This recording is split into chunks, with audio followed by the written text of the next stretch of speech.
All right. Welcome to Houdini 21.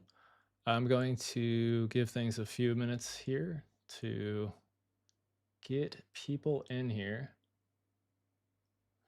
and just make the announcements and stuff. So give me a second. It's having a bunch of issues. Earlier, I have opened Houdini 21 already. And I was having some issues earlier with some things and getting things to work because I didn't have the most up-to-date GPU drivers. And lucky me, I went to update them, and what happens? It messes up my monitor, and I couldn't get my monitors to work. Both of my monitors to work at the same time. So it took me some finagling to finally get everything set up, but I finally did. Now everything else is out of whack, so give me a minute here while I get everything set back up.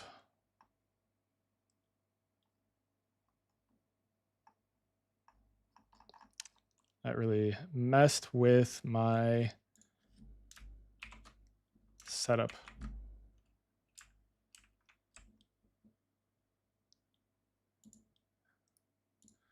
There we go. All of my everything got all out of whack.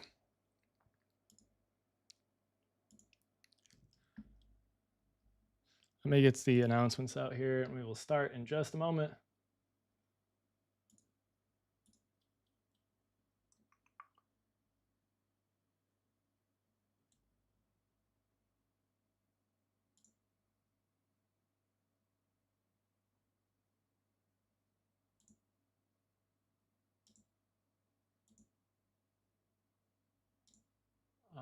It is such a pain. I can't ever remember where to go to get this shareable link for the stream.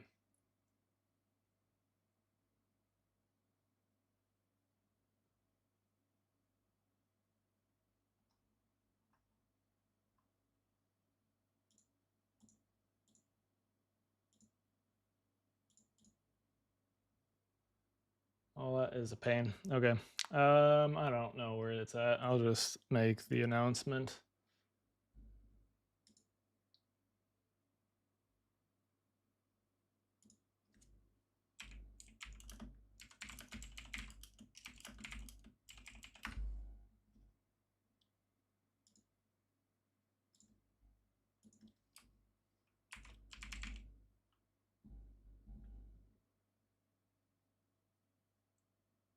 Give me just a second, guys. Sorry, I'm just trying to get everything going.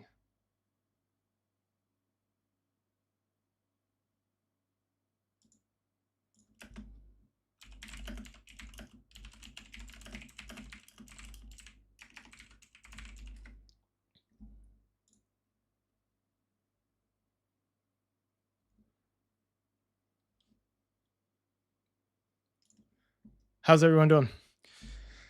What's up, Highfly? Have you taken a look at the new update yet? You looked at anything? I opened Houdini for about an hour earlier. That's about all I got to play with it, with the new update. So I am pretty fresh on most things. Sorry, I'm trying to rearrange everything here. That was not expecting the downtime with the GPU issues. Of course, they happen when Houdini 21 is out. All right, we are going to, I think we're good. I think I've got everything set up now. Probably forgotten something. Oh, actually, hold on. Oh, I guess that's where. Yeah, all right. All right, let us go ahead and take a look. You've not had time to dive into Houdini in a long while, sadly, trying to keep up to date with the channels like these. Oh, well, you need to get back into it, man. Why haven't you been able to work in it? Are you like away from your computer? You off on some fishing boat in the middle of the ocean or something. Let's go ahead and transition over to Houdini. So first thing is first, there is some UI changes. This looks a little bit different here. We've got some new stuff for Solaris. I have mine to default set up to Solaris. Solaris is my workspace of choice. And so that's where we're going to be working. Literally working like all day, all night type schedule. That is awful. Sorry to hear that. Okay. So first of all, I'm going to look at the new Copernicus stuff. Give me just a moment though. My son is giving some issues. I'll be right back. Give me just a minute and then we'll start.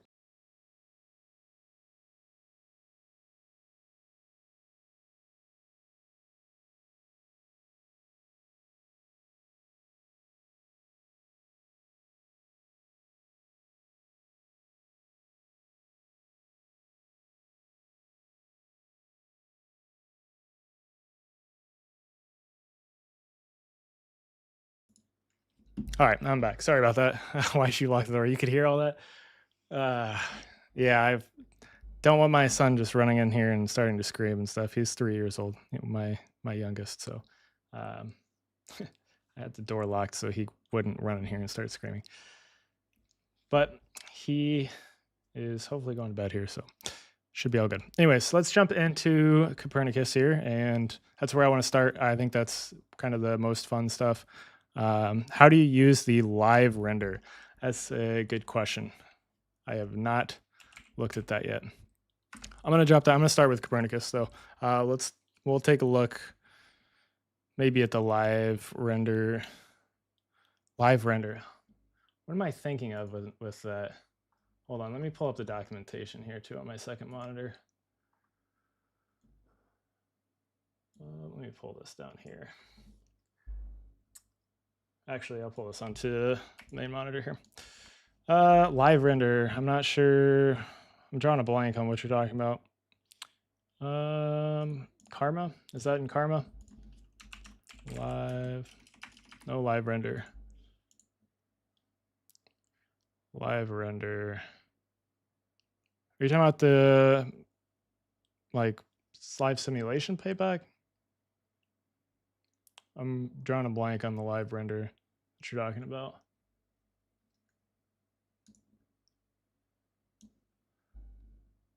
I'll move this off for now. We can come back to that.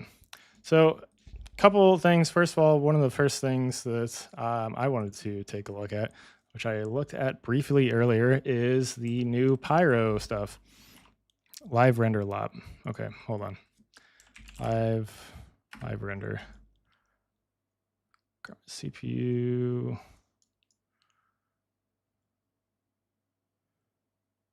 Why am I drawing a blank? I remember looking at this in the preview. It's being lops in here. Live render. There's so much. It's just a lot to take in. All right, let's see. Set up a live link to the render gallery. Workflow guide explains how to use this. Oh, we can look at that. We'll look at that here in a minute. I guess since we want to take a look at that first, we'll look at that first. I've got a scene that I've got set up, and there's things that I wanted to look at anyways. So I prepped a scene before any of this ever came out. And this will be a good opportunity to take a look at some of this stuff. So let's get this open. If you guys haven't used XPU yet, if you haven't taken a look at that, it is a lot faster. And actually, while we're doing this, I'm going to go ahead and just open the exact same scene in 20.5 to compare. So it'll take a minute to cook.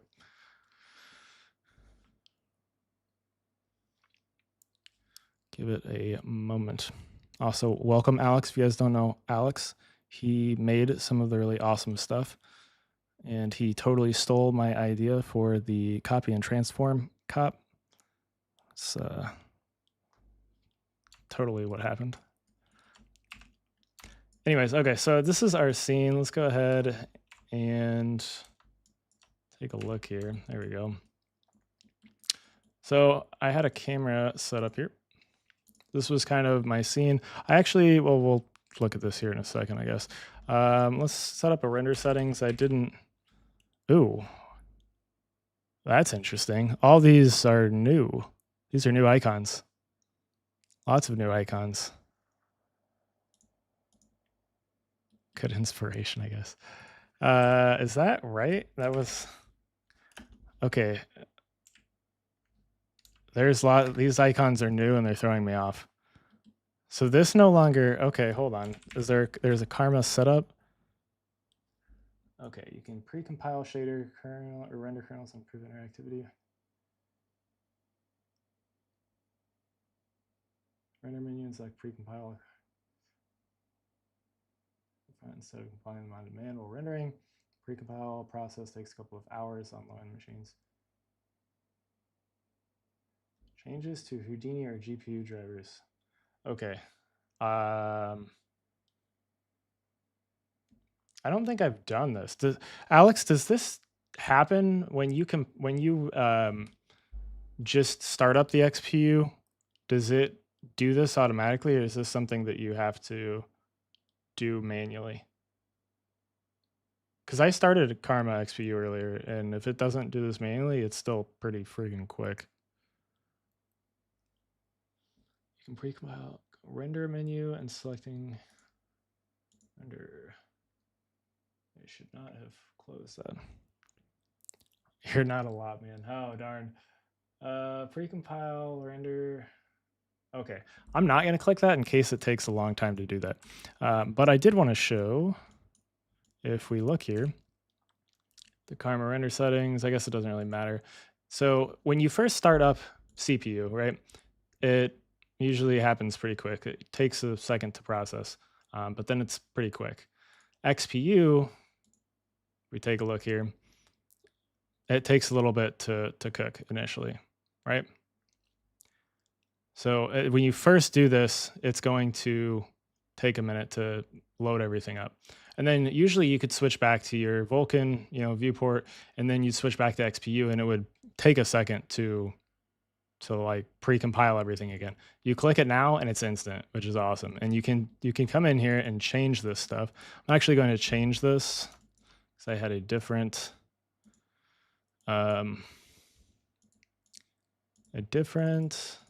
texture that I wanted to use. I'll use this one since I already set up as a rat. This is from Gaia. This train is from Gaia because we didn't have the new cop tools yet, or the new erosion 3.0, which we'll take a look at, I'm sure. But yeah, so you saw I changed it there, and it happens like instantly. Everything updates like instantly. So I wanted to take a look at how that looks against 20.5. Let me just open up that scene as well, and we'll look at that inside of here. But while we're waiting for that to load up, let's look at this live render.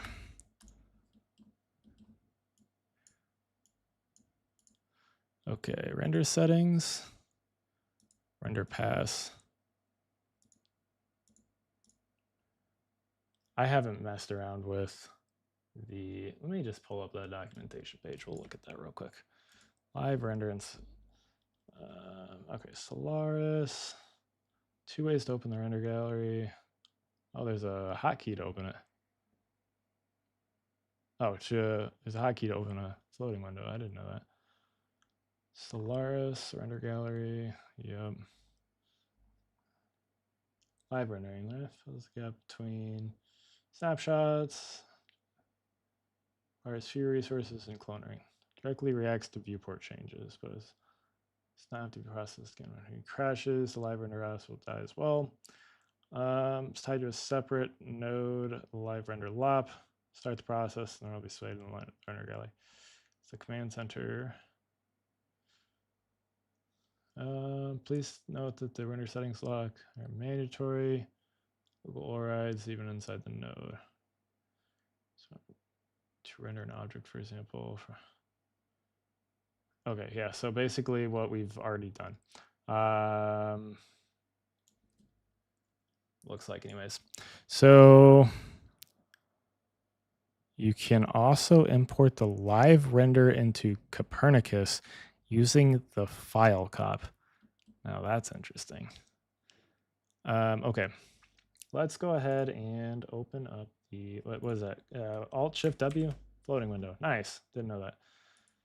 New pane tab type, Solaris, and a render gallery.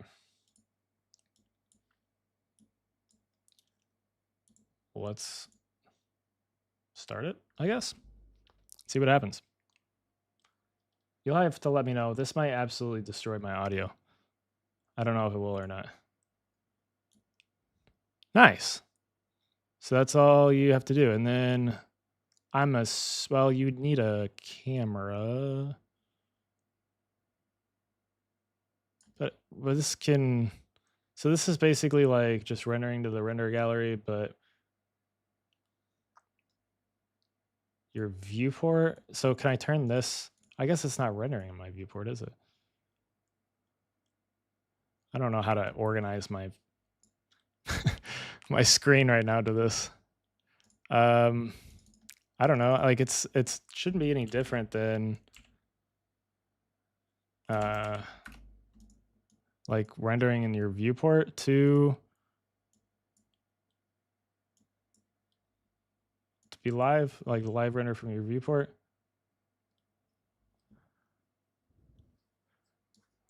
Although I guess, okay, this is probably because I'm streaming, but this is kind of a little bit slow, sending it to this. So I guess this is like your final render, maybe somewhat more like a final render type of situation, but it's no different than using your viewport as a you know, live render or whatever. Is there a specific question you had?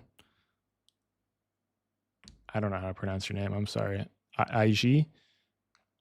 Maybe? Hopefully I didn't butcher that too bad. What tutorial viewers would you recommend for me? I feel like my renders are noisy. Noise reduction, looks AI. I use AMD CPU and GPU, though maybe it's the problem.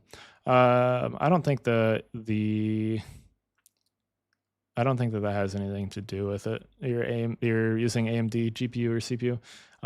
I would recommend, like, you need to set up your passes, your render passes, AOVs, and then figure out where your noise is coming from. Sometimes XPU doesn't want to clean things up and you have to really like crank up the stuff. But it's not an exact science, you know, there's not the individual, like Karma XPU doesn't have the individual settings. Like you see how you have your indirect, you have some of this stuff with XPU, but you have a lot more control over stuff in CPU. You have your primary samples and everything, where XPU is more of just like an overall samples. I would also look into, where is it at? Variance, this pixel oracle variance. This is turned off by default. It's what the -1 is. You can set this to be, this is your adaptive sampling basically. I have a video on that, which kind of covers it a little bit, but it was when it first came out. So I thought it was more like Chaos Vantage. I'm not exactly sure what you're referring to. I'm gonna go ahead and stop that. And then let's just take a look real quick what I was talking about earlier with 20.5. So XPU doesn't actually render the image very quickly. It seemed to be doing fine for me, but with that being said, I also am streaming right now, and it was a little bit slow to like update and everything. So there you saw that it's, you know, loading up. I guess it does it in 20.5. I didn't think that it did. I thought I had to like recompile. Oops, that was not what I wanted to click. Yeah, see, well, I guess if you switch to any other render type. But I think if you added in different stuff in the materials, maybe I'm just totally wrong on this.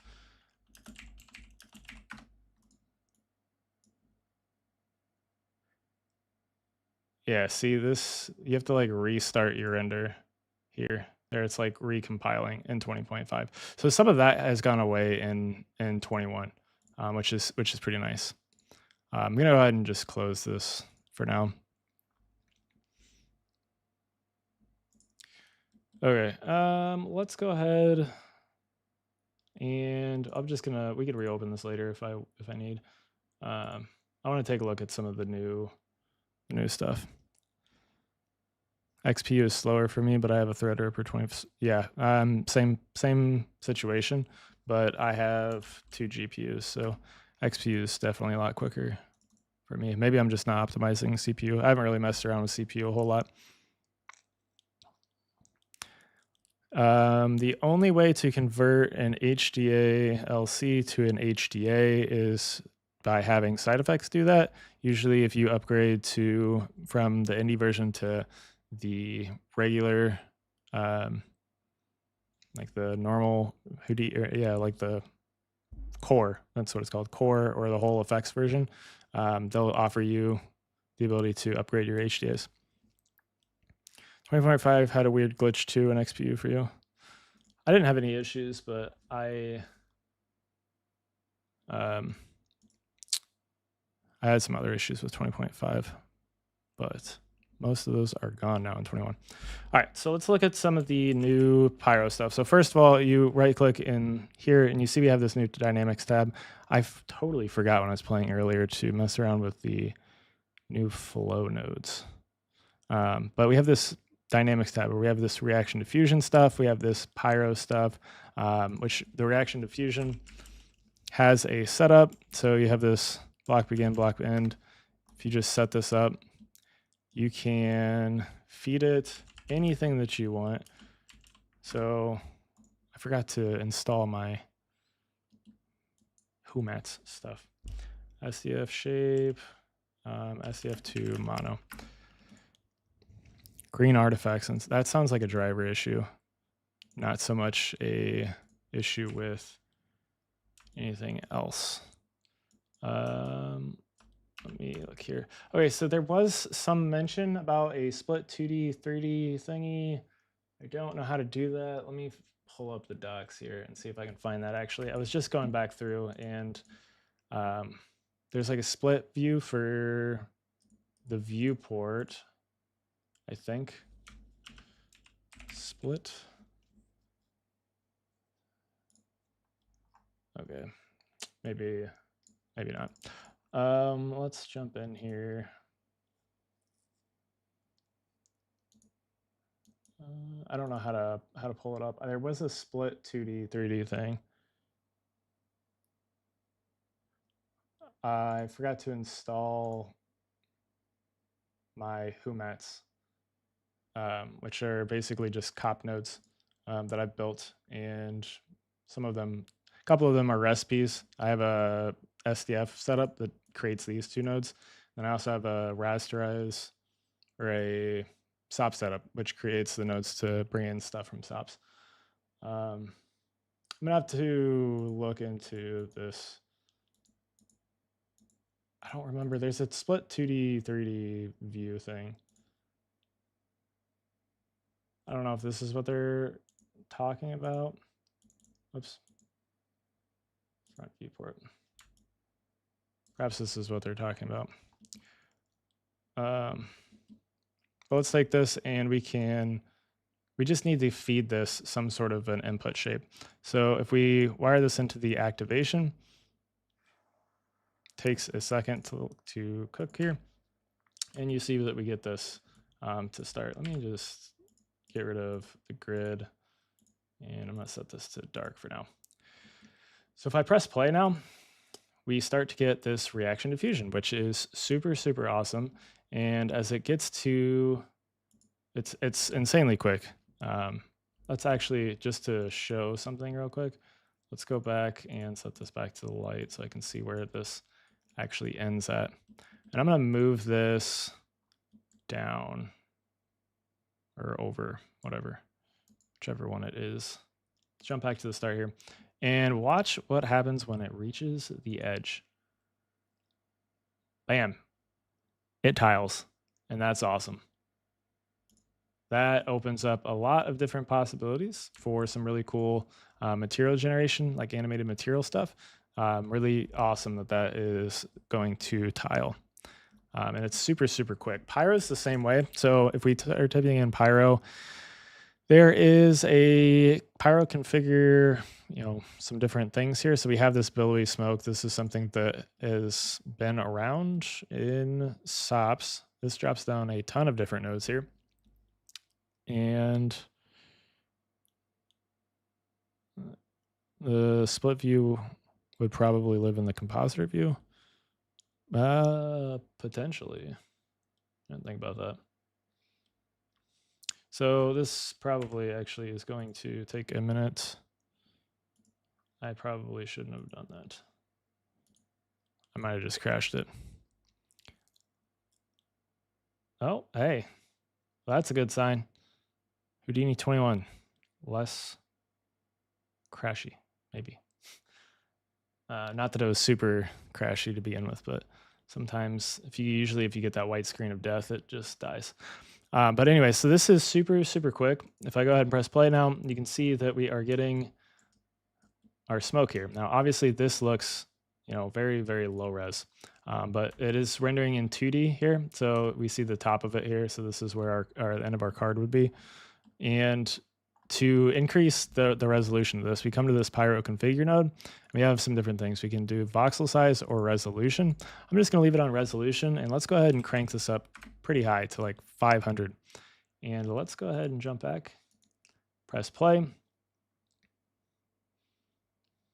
And this is running a little bit slower because I'm streaming right now. But this on my system, so I have a A4000 and a 3090, and this was running, basically in real time. You can see that the smoke is pretty high detail there, and it's still happening, still going pretty quick, especially given the fact that I'm, streaming and stuff too. Still don't understand the Pyro simulations in COPS. They are 2D simulations. No, I don't think. I think they are 3D simulations that are being rendered to 2D. This is like, so COPS is 2D, but it's 3D. So yeah, here, if we look at this Pyro block end here, you can see that we have our full, smoke sim here. This is a full 3D simulation. It's just being rasterized down to a 2D. So it's taking basically like your camera. So if I bring our grid back here, right? Let me get out of this. I'm gonna go back to my single view here. I don't like that 3D view. So normally, if you drop down like a SOP, SOP import, right? You have you're trying to set up like a grid or whatever. You set this to be on the XY plane, and you set it to be a 2x2. And this is how you'd bring it in. So like this, like the camera, you're gonna see from this angle, right? From down the Z axis. It's like the camera is placed here, and you're seeing what's in this square from the Z axis. That's no different with what's going on here with the rasterized volume. It's just taking what is in that area. So from -1 to +1 in the Y, it's going to rasterize that down to a 2D. And then you also have this ambient light. So if I just bypass this, it's not gonna show. I thought without the ambient light, I thought you could get rid of this. Yeah, you can. And then you just have your volume here. So if we look through here, and that's just, I think there's other lights too. Let me look. So we have ambient, we have scatter. Let's take a look at this. I haven't looked at this yet. So this is scatter. I'm not sure which one. This probably goes in emission. No. Does this just go into diffuse? Oh, this takes a light input, doesn't it? So if we wire this in here, this probably goes into the mission color. No, I have no idea what I'm doing. Open up the DAX. Builds a light field of internal glow VDB. Okay. It's basically a GPU solver. I don't know what happened in my chat there. I just got like 40 messages at once. Okay, so screen of the COPS is real time on the GPU. Yes, it is. It's run off OpenCL. It's basically a GPU solver. Yes.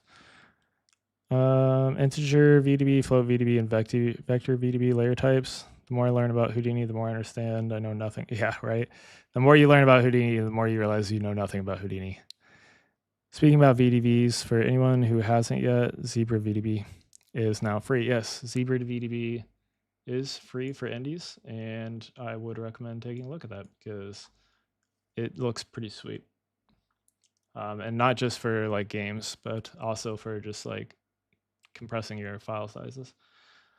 All right, this operation constructs a light field that stores the intensity of the light that originates from internal scattering with VDB from internal emission.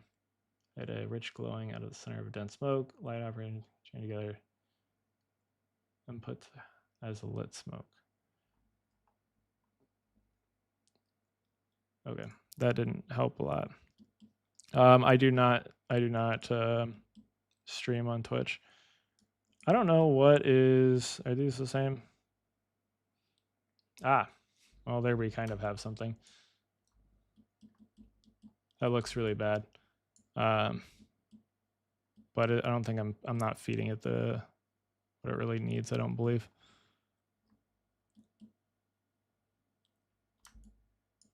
I don't know. Actual date for the when daily build start up again. I was about to make a video about an awesome update the crowd state that camera did. It's not release. I know it's in the dailies. Squid, you were the one that did the bees simulation, weren't you? Were you the one that did that super sick bees simulation?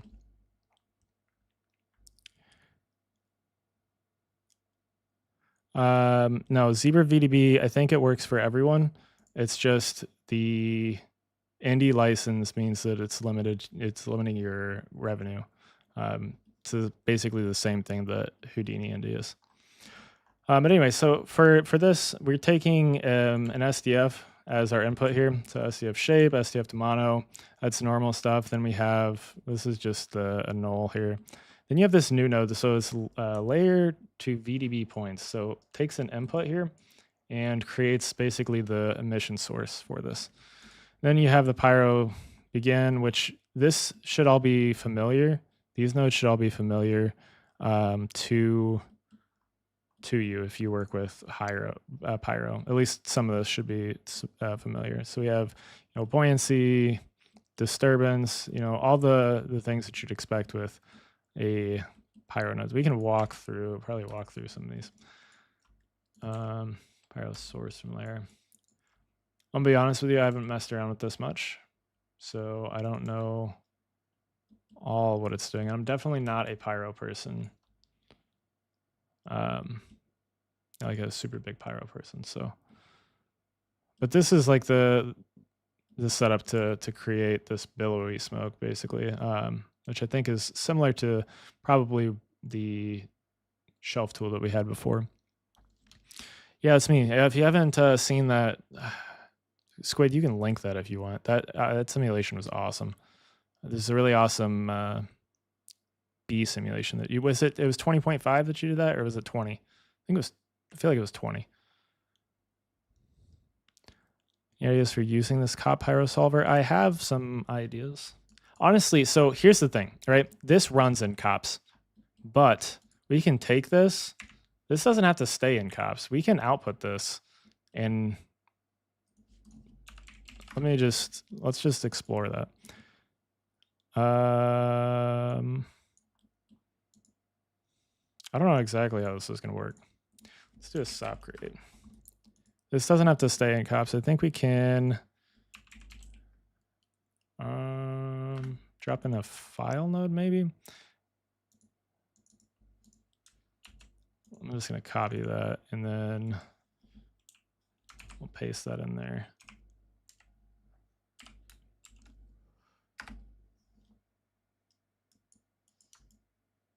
All right, maybe that's not going to work.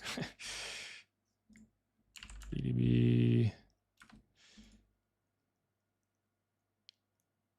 I don't know. I'm gonna have to play around with it. You can totally export this out of Cops though. I don't know exactly the method behind it. Also, layer to VDB, is that what it is? Layer to VDB. Layer to. Is that in Cops or Stops? I mean, layer to. No. What am I missing here, Alex? VDB. Oh, VDB from layer. Is that what we're doing?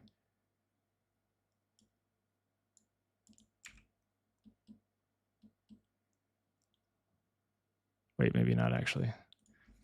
VDB. VDB to geometry. Geometry to VDB. Layer from VDB.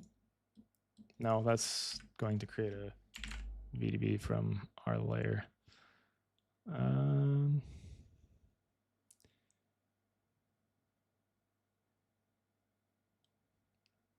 VDB visualize. Does that not do what?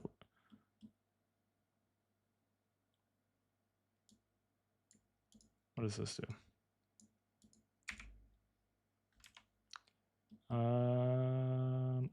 Emit CD. Oops. That just lets us visualize it. That's not going to help us much. Okay. You can totally do this because there's probably an example file, honestly, on the website. Because they show it off. So I know that you can do it.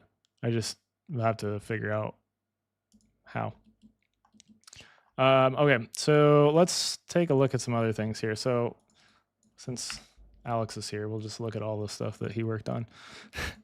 There's a new, I want to call it the stamp points, but it's a scatter shapes. There's a couple different things. There's this scatter shapes node, which allows you to input things and scatter shapes.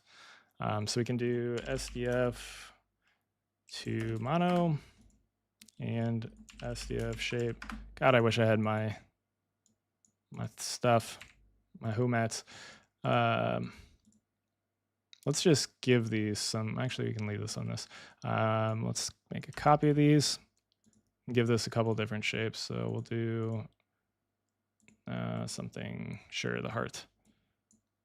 All right, and then we also have this new thing called cable. You have these different cable things to do, not cable merge. If you notice, there's some, I just dropped down something I didn't want to. There's these things, which are like cable inputs, which are like packed like inputs. So if we take a cable pack here, I think we can input some different things. So now this is giving us these outputs, or this output. So I can wire this into our stamps now. And now it's going to pick some of these to scatter. And it's going to do this randomly. So we have different, well, I guess this isn't really, that didn't work. We can play around with the stamp amount. We can play around with the jitter scale. There's the scatter seeds working. So that's just kind of moving them around. We can mess around with their angles. We also have the ability to come in here and vary them. So lots of different things with this. And this works, if I dive inside here, this works all off of OpenCL. So this is, you see this OpenCL node, that's where it's all running off of. So if I drop down a stamp points, which is how we did this before. So you could do this before, but you had to use the stamp points node. And I'm not saying the stamp points node was not good, but was a little bit slow. I guess I don't think this was locked in the past. Actually, I'm almost positive this stamp point wasn't locked in the past, but the way this works internally is scattering things onto points. Or no, sorry, this one was locked. It was the tile pattern that works off of this stamp points as well. But this works internally off of points. So it's like copying to points, whereas this is going to work all off of OpenCL. So it's a lot faster once you start stamping a bunch of things around. Cables are pretty interesting. I'm not sure. I don't know how useful they're going to be yet. I'm going to have to play around with it a little bit more. The official name for those inputs on the top of the nodes are called ears. You're kidding. That's weird. I love it. Just plug the cable into the right ear. Yeah. Okay. C++. It was always locked. Okay. Yeah. It was the tile pattern that I was thinking of. But yes, it works internally off of points. So you have to provide it points, right? So it did get a lot slower if you were copying a bunch of points. This will work a lot faster, or copying a bunch of stamps or whatever. You can feed a gradient into the density scale to drive them. All right. Well, let's try it.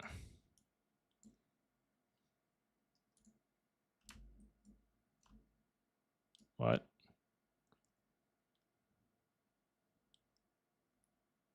Okay, hold on. Let me unjitter this.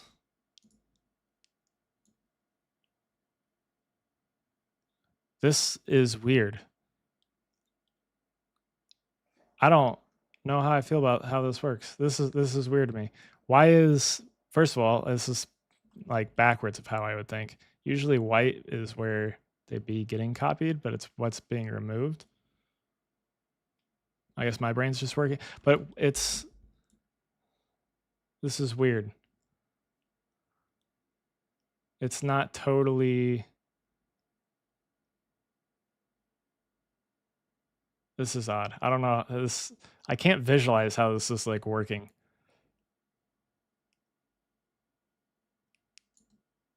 That's interesting. This is very weird and interesting.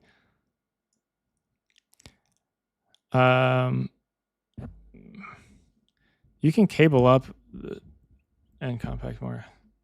Yeah, you can cable up everything.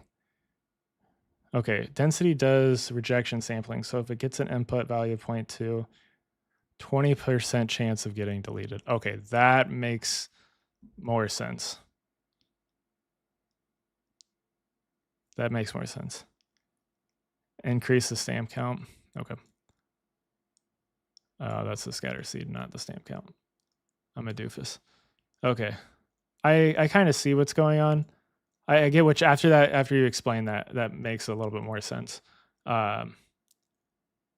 It just worked a little bit different to how I would expect with it named density versus something else. Like, okay, so let me explain what I mean by this, Alex.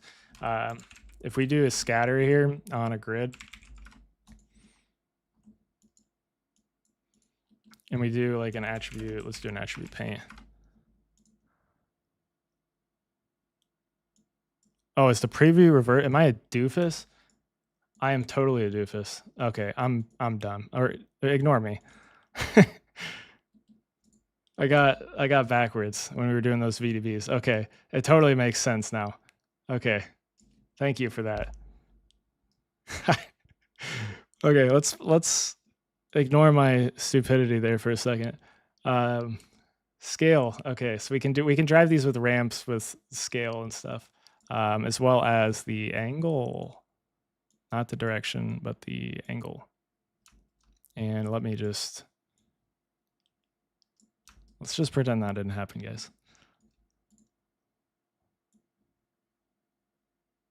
So this is like angle variation. All right, let me change these. I'm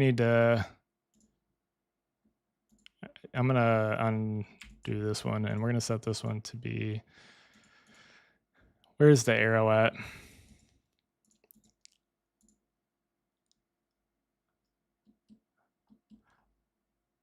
Oh, weird. Okay, wait, hold on. So if it has, it's RGB to, or sorry, mono to RGB. Why am I drawing blank on things?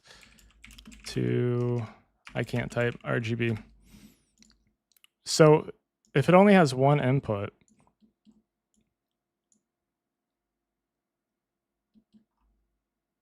oh, weird. What in the world? Okay, does this have to be? This has to be a cable.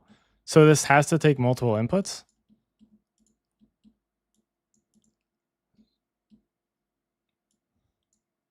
Okay, you can just get around it by doing that. That's weird.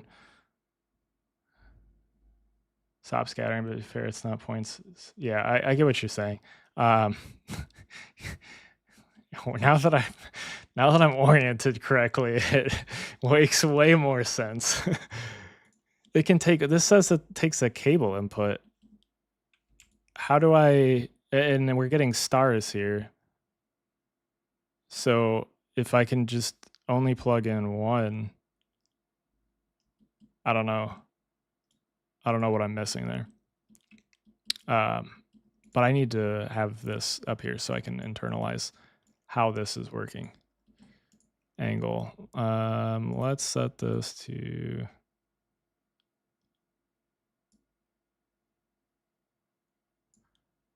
okay, I don't know if I'm going to be able to internalize how this is working. You're going to have to explain this one to me as well, Alex. How is this angle working?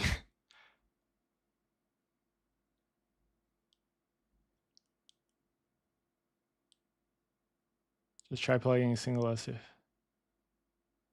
SDF shape into the cable. Oh, if I can, all right, SDF shape.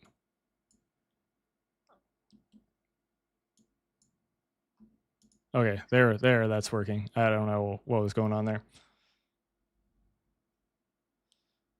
Split right on the node, like I don't know what you're saying, but there's a cable unpack, which will allow you to, there you go. It'll unpack everything that you have.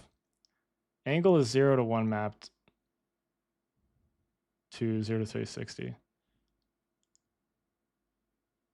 You don't need the, oh, you can just wire this into the stamp.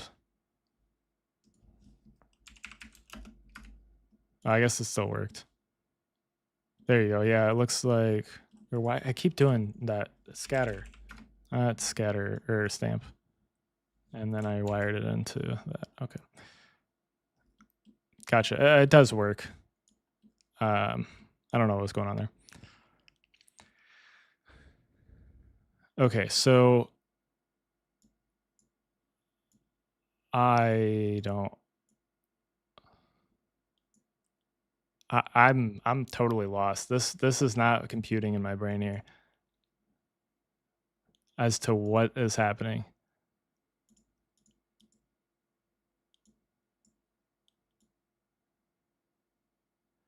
So it's random.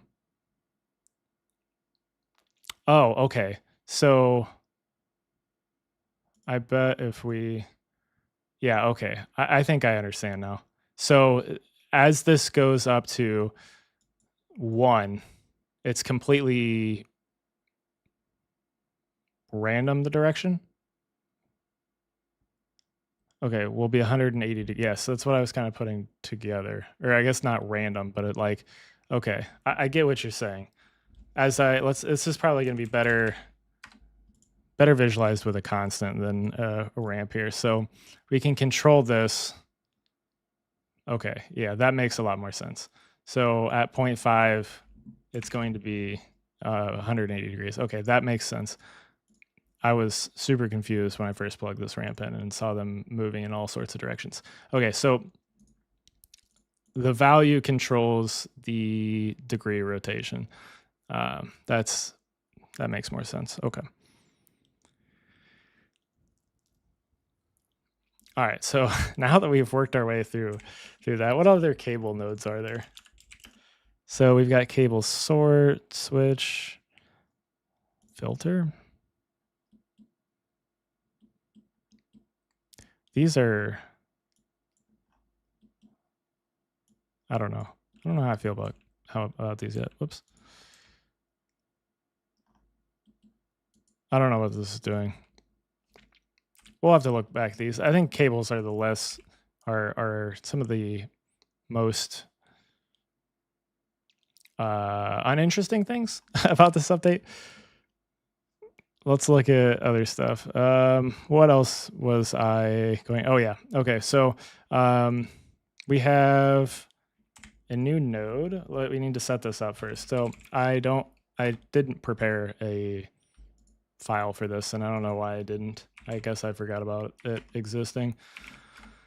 Let's drop down a sphere though, and then I'm going to use a mountain to just really crank up this shape here. Something interesting. Oh, cable filter removes any null layers in a cable. Okay, that makes sense. Certain node type of a packed cable. Yeah, can you change? Is it just the null layers? Or can we remove other layers? That'd be interesting if we could filter out any specific ones that we want. Oh, cable split does. Okay, well, hold on. Since we're on topic, cable split.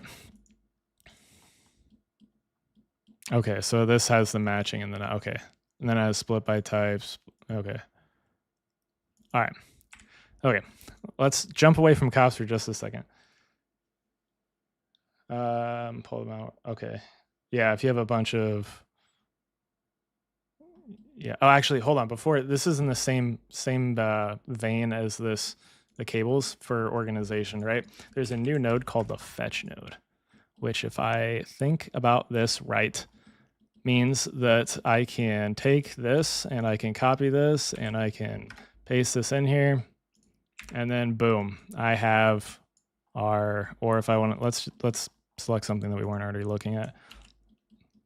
We can take this, paste it in here, and now we can bring in, that looks so bad. I'm going to delete this. There, that looks better. Then we're bringing in this node.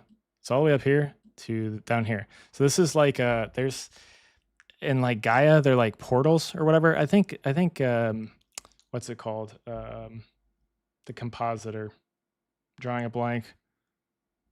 What's the compositing software called? People use all the time. I'm drawing a blank. I think it has something like that too. I'm not thinking of Fusion. What's the other one? Someone help me out here. Oh, a full Otis demo? Yeah, right. I am not.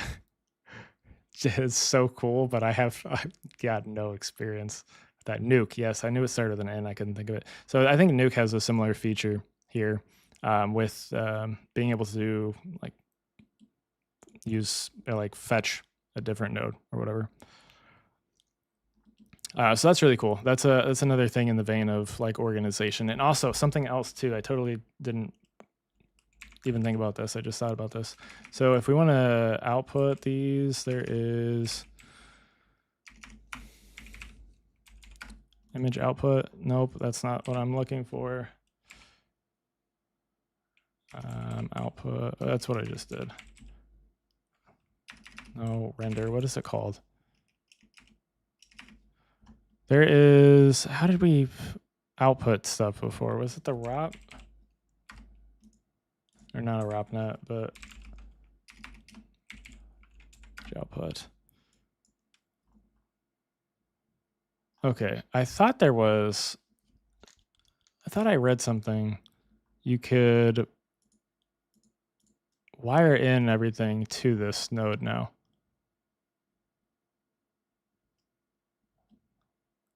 I thought there was like an output thing that you could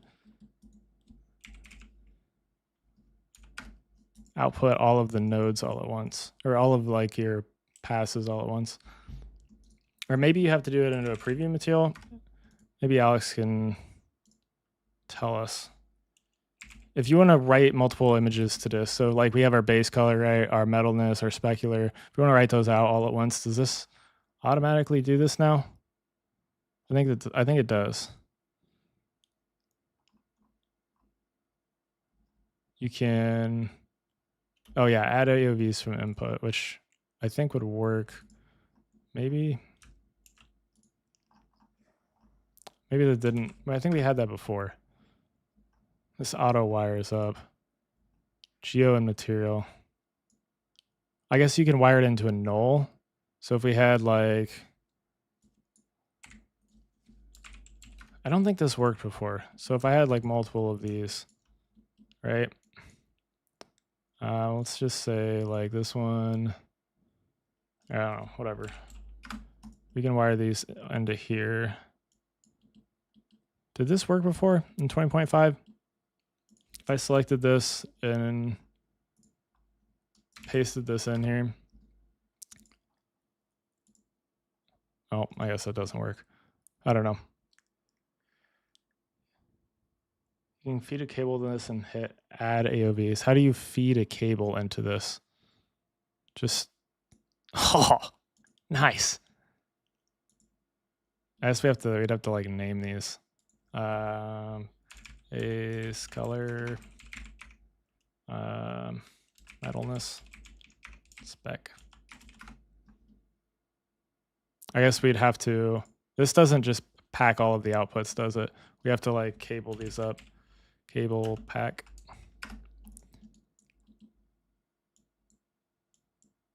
Oops.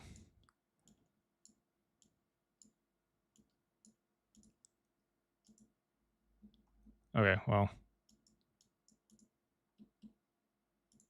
Oh, you can name these base, color, spec, metal, whatever. I know that those are out of line. Yeah, okay, that's pretty cool.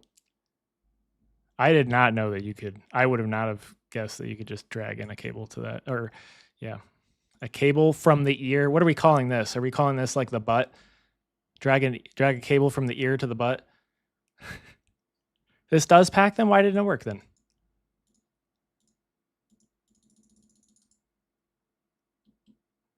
Do I have to, I don't know. Is there an official name for this? Do we have an official name for this little dot? That's not like an input.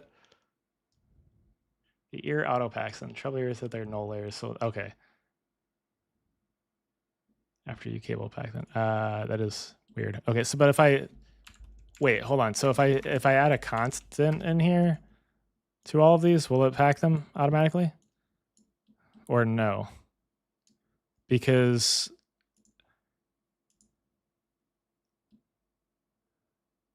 oh wait, sorry. That was the wrong one. Okay, so it does bring them in. Okay, that makes more sense. Because this is like the workflow for outputting your stuff, right? But I guess we don't need the null now. We can just do a cable pack and then we can output it from there.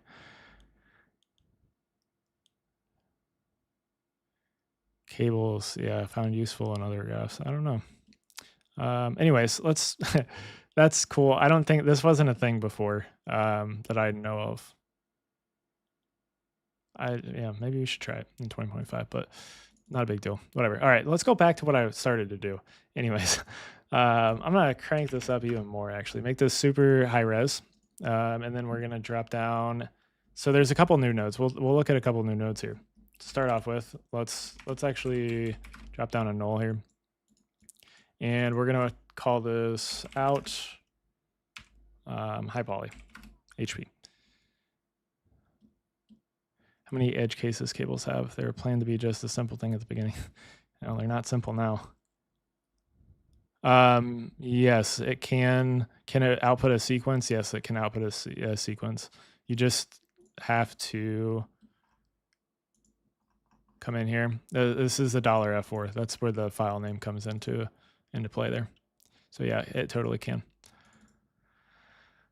Okay, so let's go back here and let's take a look at a new node. So we'll drop down a scatter here and we're going to set this to be like, let's do like 10 points. And then we're going to do a UV from flatten from points. and I need to wire in our geometry to the first input, and then I'm going to scatter on the second input there. You can also do the point source with the group. I'm not going to do that. I'm going to just do the second input here, and we should be getting some UVs. This actually is really, really quick. There we go. It's already done. I will look at the new Heightfield erosion. I'm going to show this other thing really quick. Teeny tiny text. Yeah, sorry. I'm also on a, this is an ultra wide monitor, so this is only part of my screen, but it is also kind of small text. I have my resolution scale on my Houdini set up a little bit because it's kind of small, but if I go up any higher, it's too big for me. Now, I don't know, we get this error. I don't know what this error, some faces can't be parameterized. I don't understand what the issue is, but it seems to output just fine.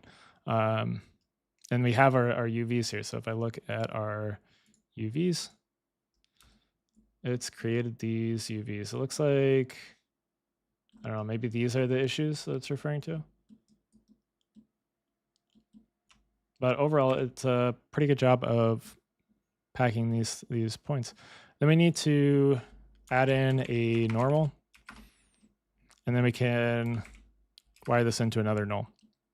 And we're going to call those out low poly. And actually, sorry, I forgot to do one other thing, which we will do after this UV flatten from points, which is to use the new remesh, quad remesh, which is not new, but it's got some updates apparently, which I haven't really looked at yet. So we'll look at that at some point in time here. So let's leave this on like 10,000. So we came from our high poly model, which has 100,000 points, and we remeshed down to just 10,000 or so points.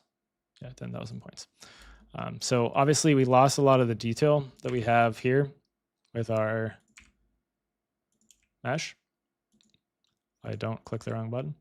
So there's a lot more detail, especially in like this area, right? So we want to get that back. So let's come back into our CobNet.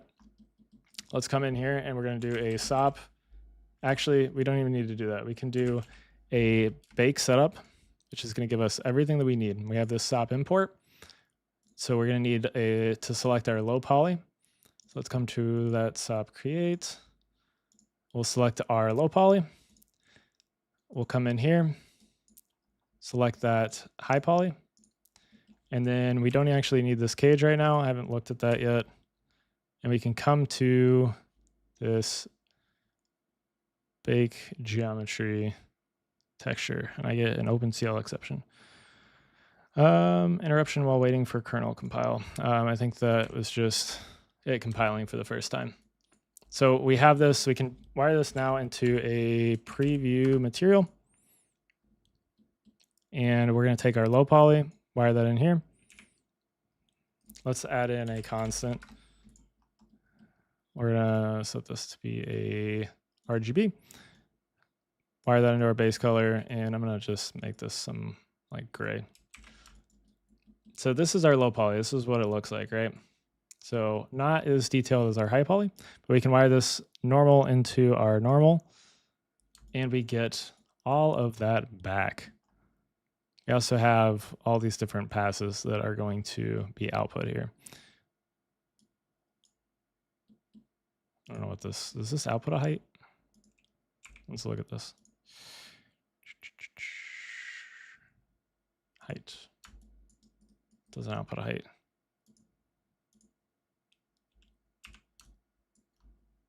I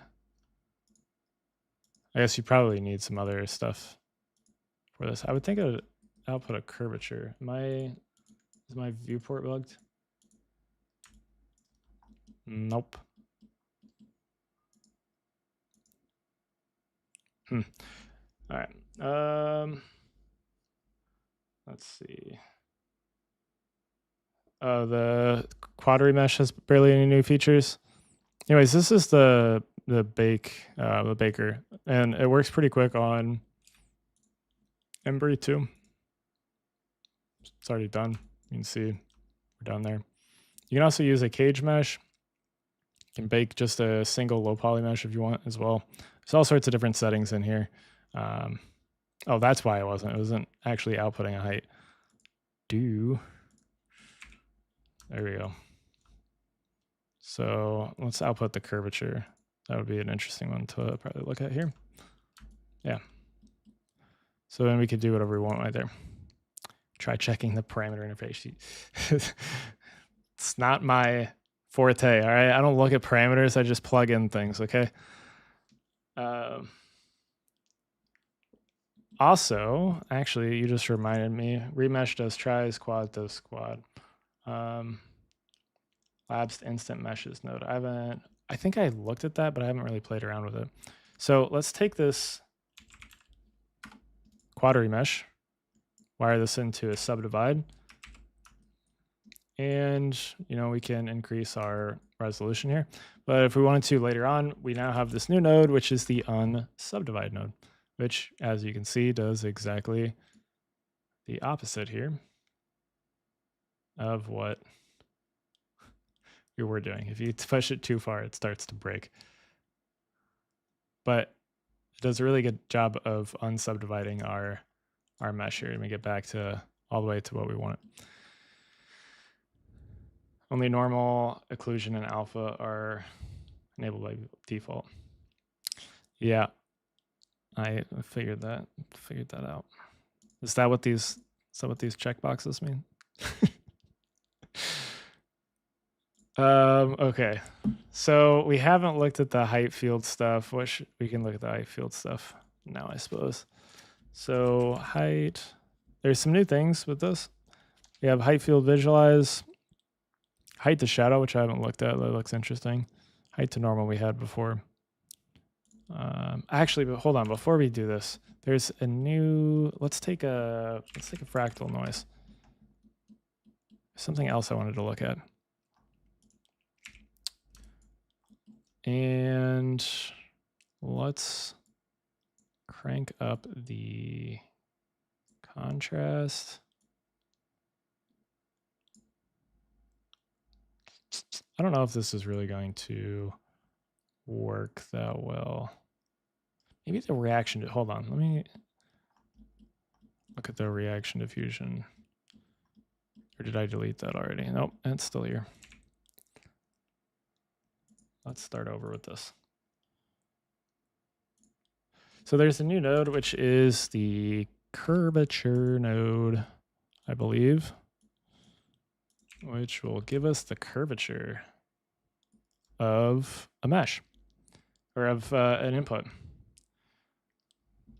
I once made a shootout between the side effects quad remesher, the exoside one, instant meshes, and quadraflow, and honestly, there was no winner. Totally depended on the use case mesh, and also the processing time varied wildly. Yeah, so in my personal experience, if you don't care about the processing time, the exoside quad remesher is fantastic. It does a very good job. But the side effects quad remesher is quickly catching up, and it processes it way faster. If the Maxon noises also work in cops, all right, I'm gonna let you in on a little secret here. Actually, no, that wouldn't work. Never mind. No, there are no like Maxon noises in cops. You can maybe try to like do some magic and bring them in somehow, but I'm not sure how that would work. But yeah, there's a new curvature node. We can play around different settings there.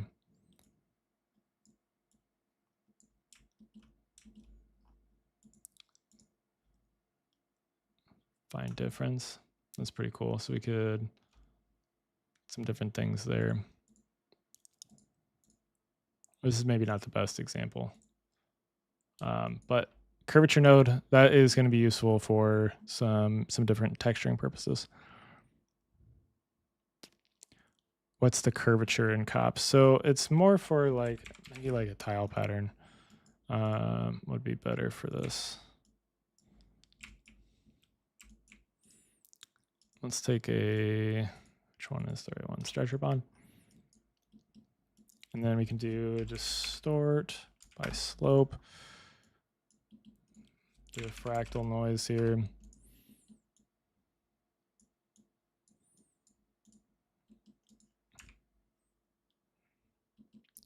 Let's scale these down just like a little bit. There's more space in between here.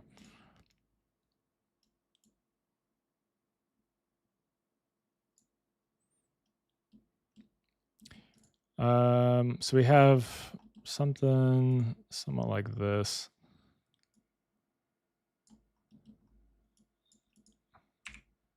So now we can use this to get some different things. As far as like the curvature goes, I don't know if that's probably not the best way of visualizing it. So like, let's remap this.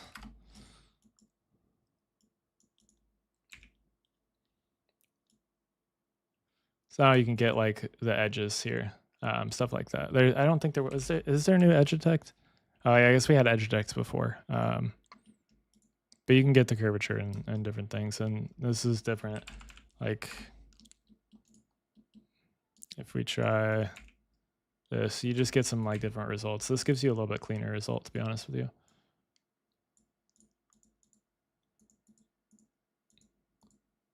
Than some of these. Like these don't give all that great results. So you can use this as a sort of like an edge detect type thing.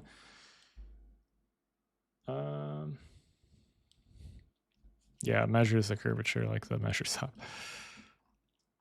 All right, don't need that no more. Let's go back to the height field. So the height field visualize.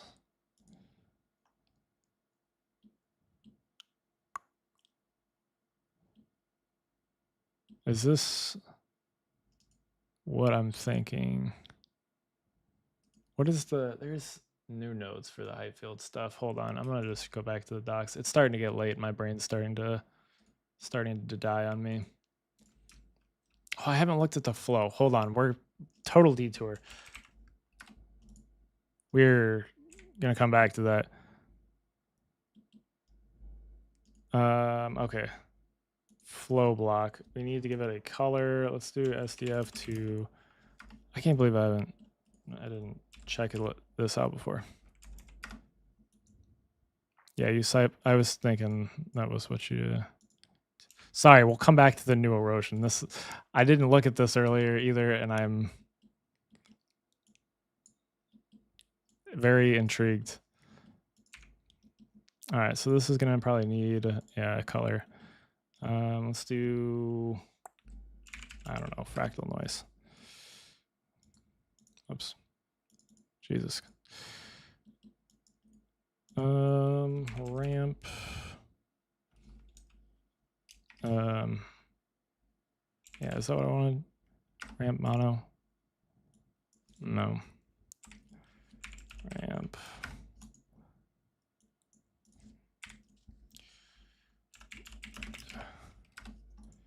There we go. I always have some different ideas of what the nodes are called. RGBA. There, I should have done this one from the start. Actually, no, we don't want to do that. RGB to RGBA. So we want that ramp, the color ramp.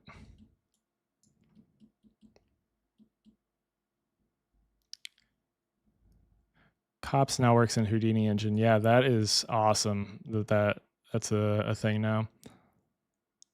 Let's do Inferno maybe. I don't know.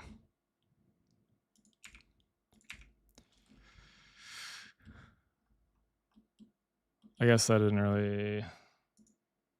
Oh, there we go. Okay. So now we get this, which we can... let's do a fractal noise in here, actually. This could be interesting. Into the temperature. Let's play around with the amplitude and stuff here. Not that high of a contrast, Jesus. Let's walk that back a little bit. Let's add a little bit of animation to this.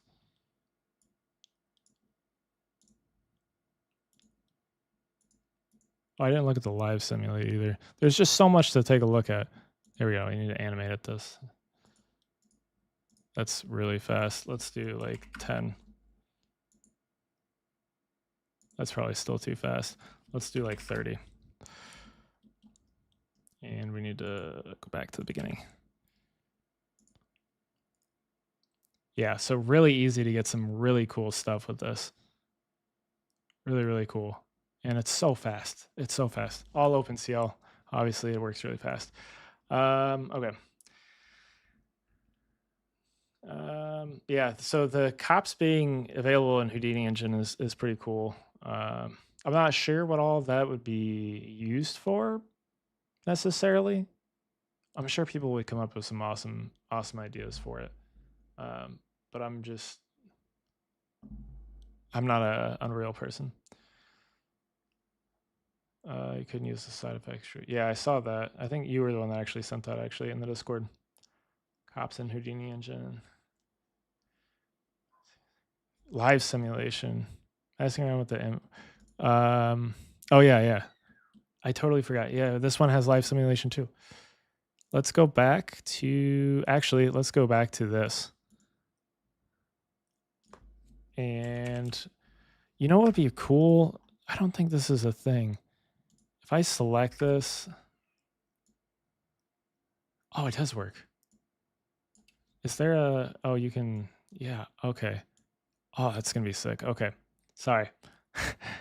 So live simulation, you can click that button. I think there's a button down here.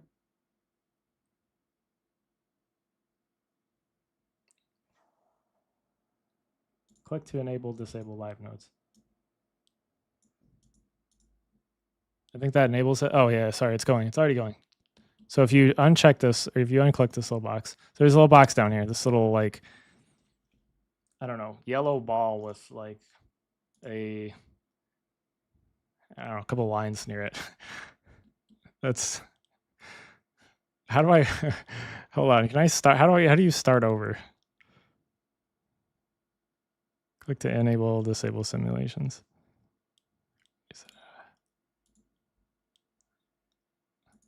Do I just, all right, now I feel stupid.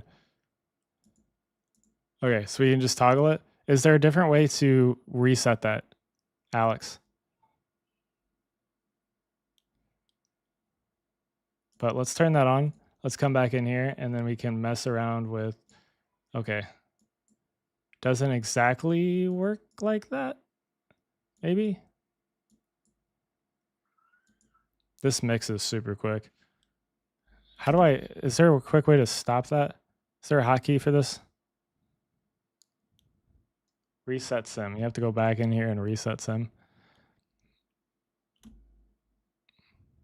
Yeah, it'd be cool if there was a like a button or something to reset it, to like stop the live simulations and reset it back to default. RFE, I guess. Is there, I don't know what I was gonna ask. Live tick rate. So if I increase this tick rate,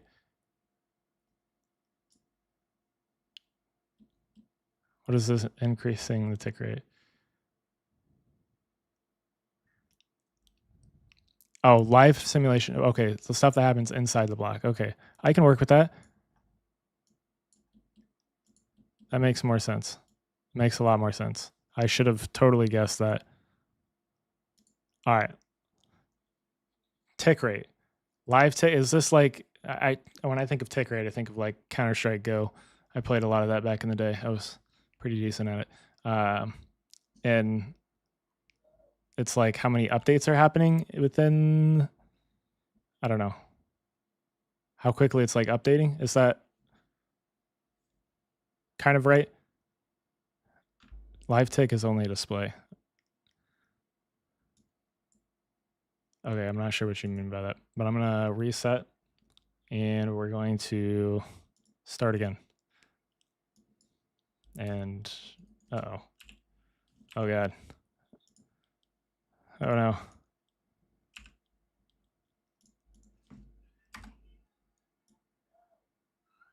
Okay, hold on. Let me take this and set this to not wrap. Clip. Nope. Reset that. What is...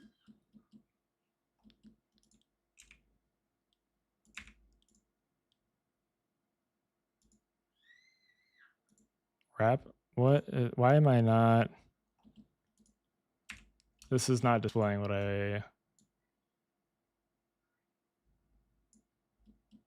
Why is this like moved?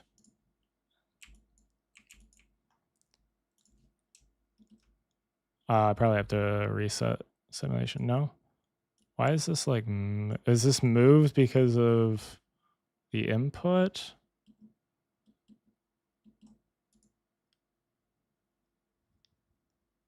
You played CSGO too? Cop for texturing and Karma for newbies. I mean, I kind of already had that. Constant. No?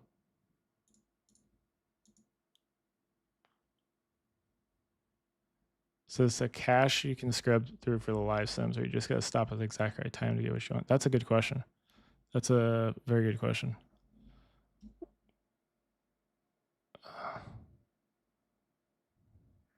This is a known bug with bug states. Control C will unlink. What do you mean Control Z? What? Control Z is not. What? I have not looked at UDIMs yet.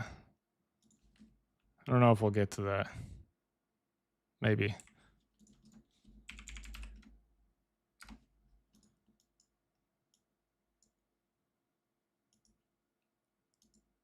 Alex, am I... This is a known bug? And if so, how do I fix it? Right, because this should be right in the middle. If you drag the handle on the viewport, then Control C. Oh, okay. I move this around and then Control Z. No?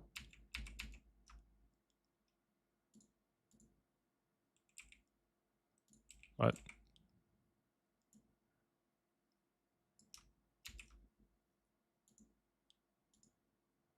Handle in the viewport, then Control. It will unlink the handle from the correct position. Okay. Yeah. All right. I don't know. All right. We're gonna roll with it and go back to this whole live simulation thing. All right. Is there a hotkey to enable this or start this? Do I just click play? No. Is there a hotkey? I did. I hit the reset simulation and it didn't work. I don't know what's going on. Maybe it's a hold on. Is it a viewport bug? Nope. Not a viewport bug. I was hoping that'd be it. Okay, take a look at that. All right. Sounds good.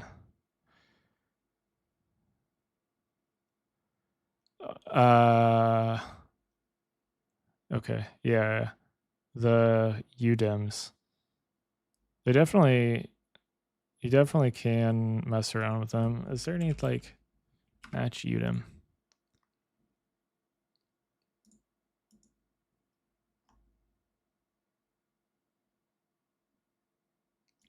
I don't have anything set up with 21 yet that has UDIMs, but it looks like you just change this.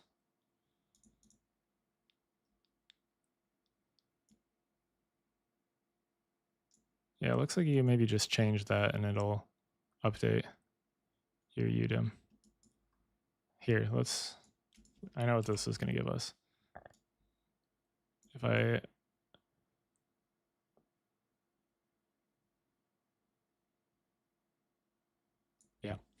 think that's all you have to do, honestly. Okay, live sim. Back to the live sim. Is there a hotkey? Is there preferences, hotkeys?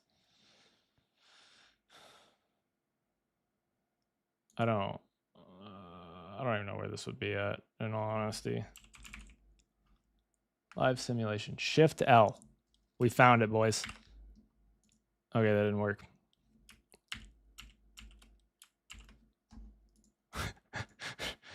Okay. Shift L is not. It's not it. Panes. Geometry viewers. Toggle live setup.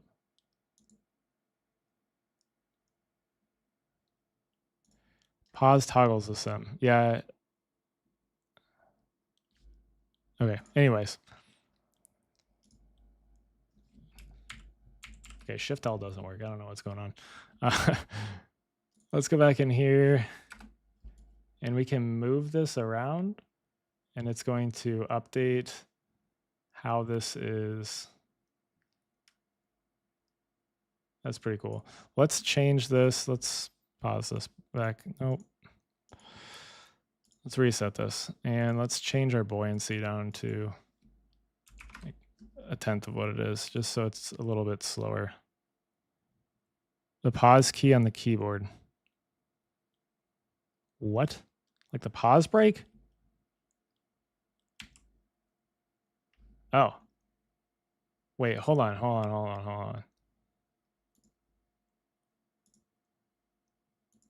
Oh, I didn't realize this live tick. Okay.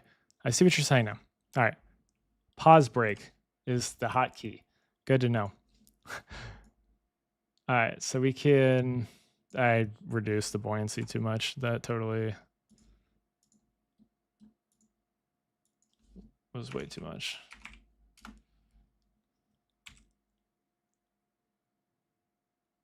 Okay. I think that'll work. Let's come back here. Reset. And we can start this. Let's come in here and we can mess around with this. And we can use this to control the temperature, which is kind of controlling where the displacement's happening, which is kind of cool. All right. Well, that's pretty much that. I'd be interested. Let's go back up to the reaction diffusion one. Turn that back off.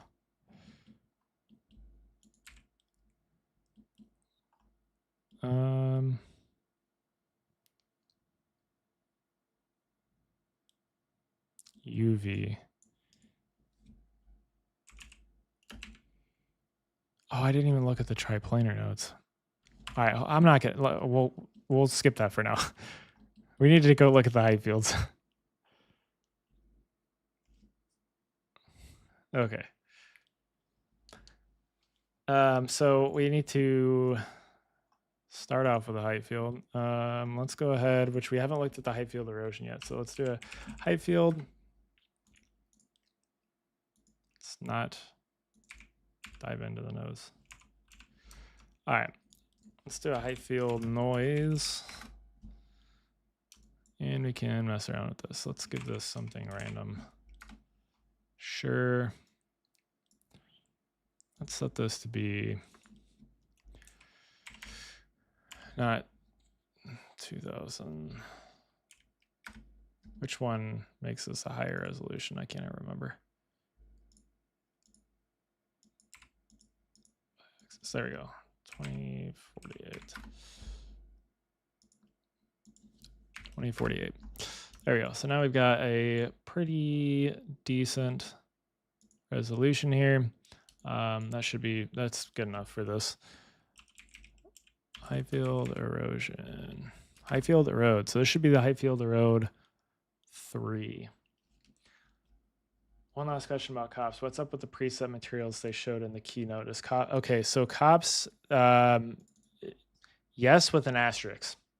There's new noises. We have like a phaser noise, which is new. Let's go back here for a second.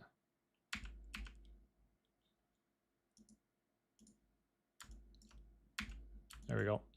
We've got a new phaser noise. That is a very interesting noise. Let's look at, there's a crystal noise, which I think Alex also worked on, if I remember correctly, which is kind of cool. There's also a new cloud noise, which we didn't have before.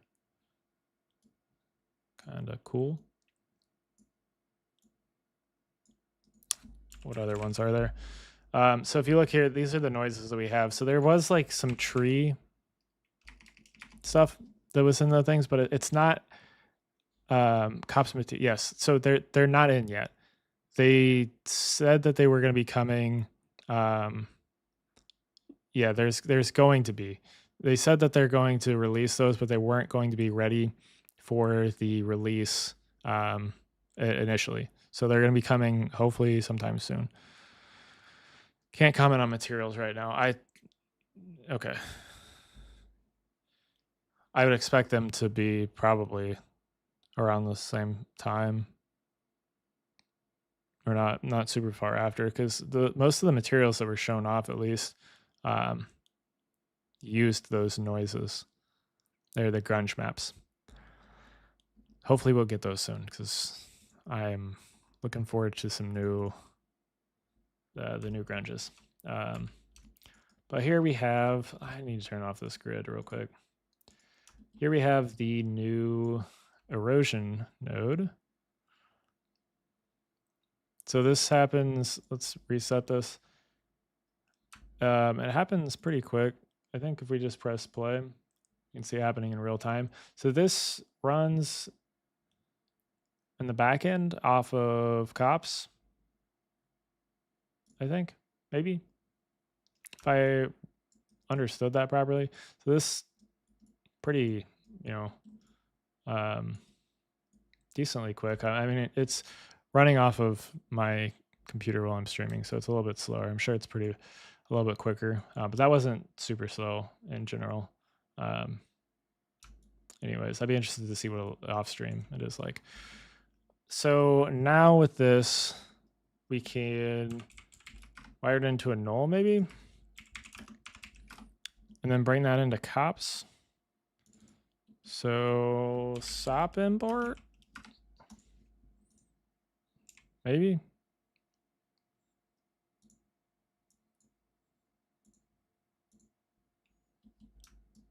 Yeah, cool. Still kind of slow compared to Gaia too. I mean, some of that you kind of expect a little bit. Okay, so I mean, this is on a 2K. So normally you'd work at like a 1K resolution, so 1024. And then you would, well, I guess it's still kind of about the same. That's kind of interesting. But either way, it's not super slow. I'll be interested to play around with that more, off stream. Yeah, and then Heightfield visualize. No? Not Heightfield visualize. We have to do a rasterize layer or geometry. Or rasterize layer. No, probably rasterize layer. I'm going to call it rasterize layer. Maybe it's even a rasterize volume.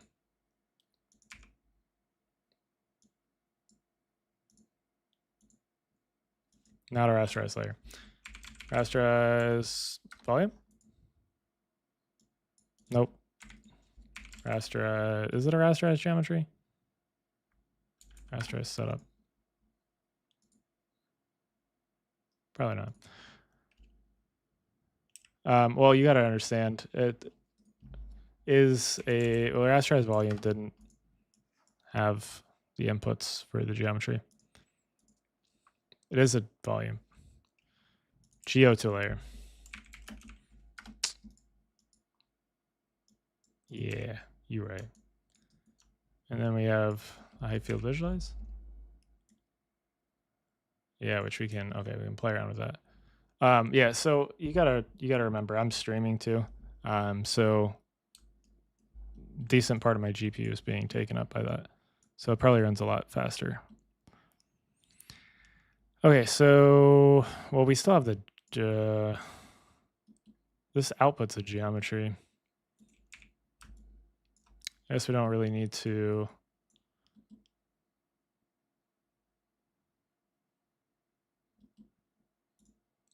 You don't really need to have that.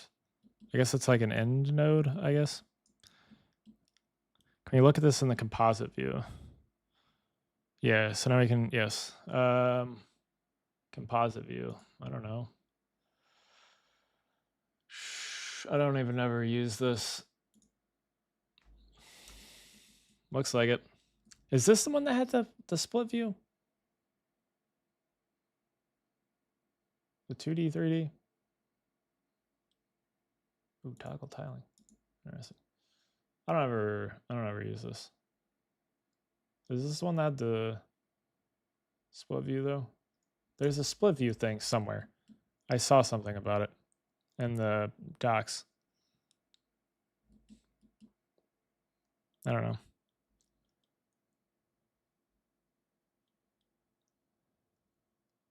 Shaded template flag? What? Like on here? Shaded template. Oh, on another node? Like this one?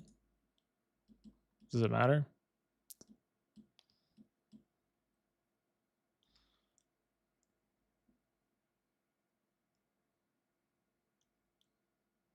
Program has too many buttons or template, sorry.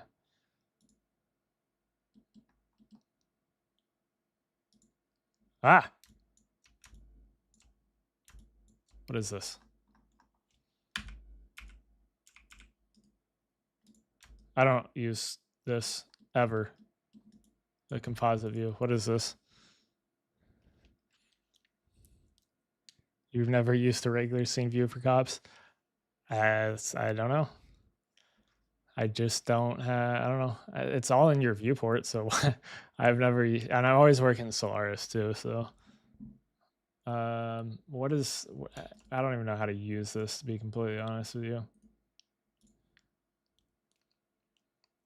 How do I zoom? Oh, God.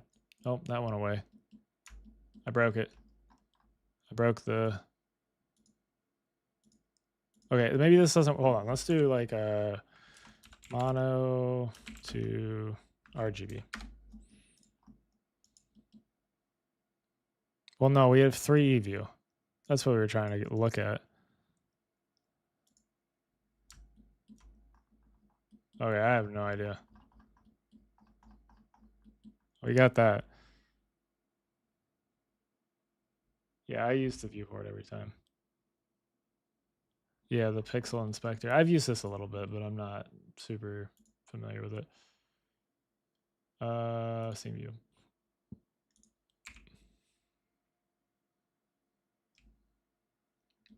Okay. Interesting. So this is where we would use this. Isn't there?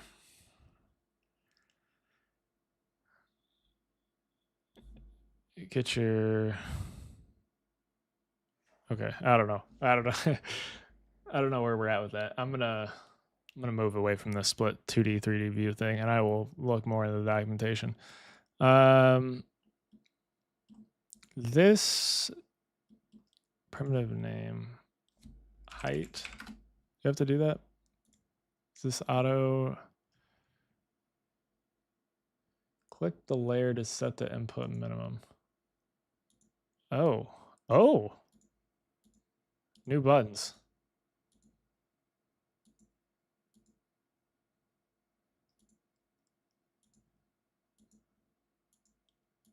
Interesting. We can click in our viewport and set the inputs.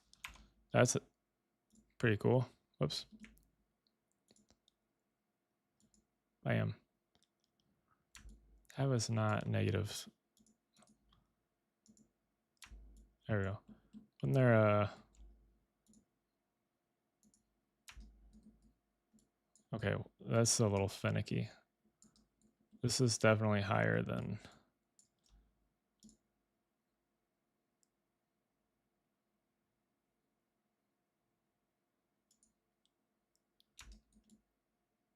what? Hold on a minute. So you can kind of see.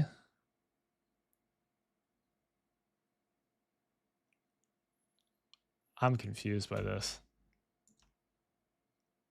Why is this should be higher than this? Am I dumb?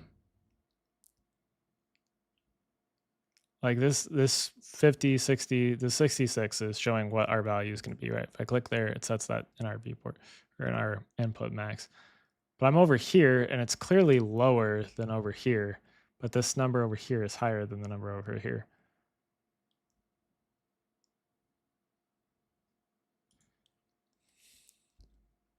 Yeah, I was looking for the compute range too. I thought that there would maybe be, there's really nothing on the height field. Huh. I don't know. It's weird. I mean, we can still drag those, right?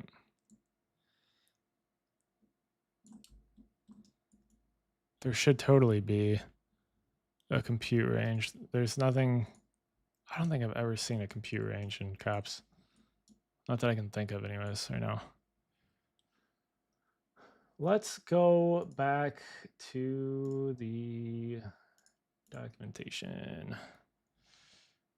And there is Heightfield visualize COP. Okay.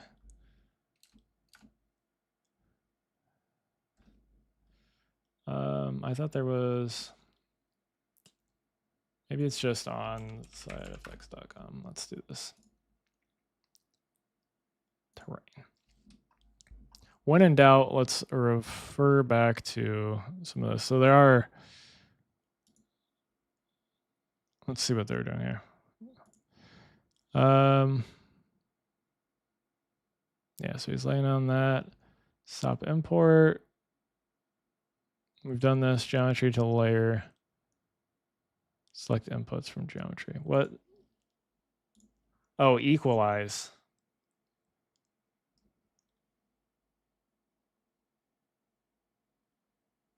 Okay.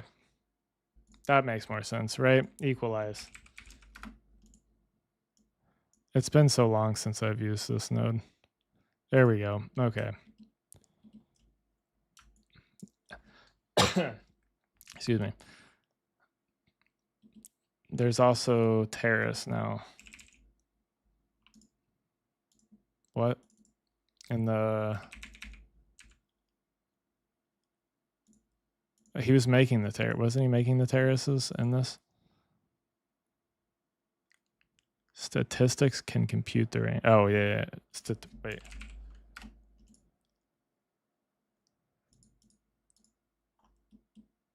Ah, yeah, okay. We don't need to do that, though. There's a equalize node. The terrace now in SOPs.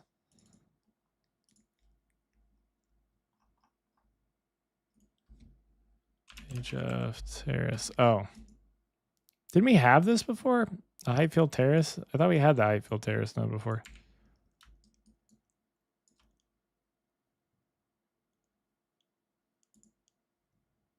Pretty sure we had this.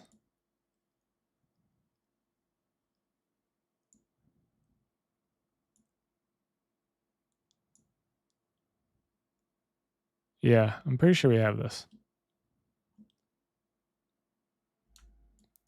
Didn't we have this before in 20.5? Or just before in general? I'm pretty sure that node existed before. New one's much better. Okay.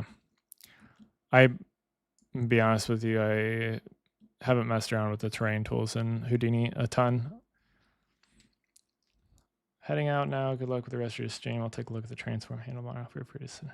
Yeah, we'll do. Thanks. Thanks for hanging out, Alex, and explaining some of the stuff. I'm probably not going to be on for super long time. I do have to get up in the morning and drag myself to work.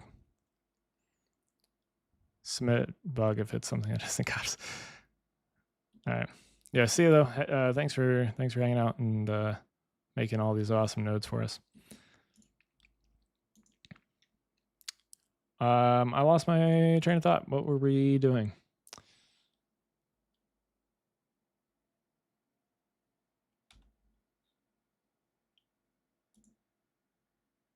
So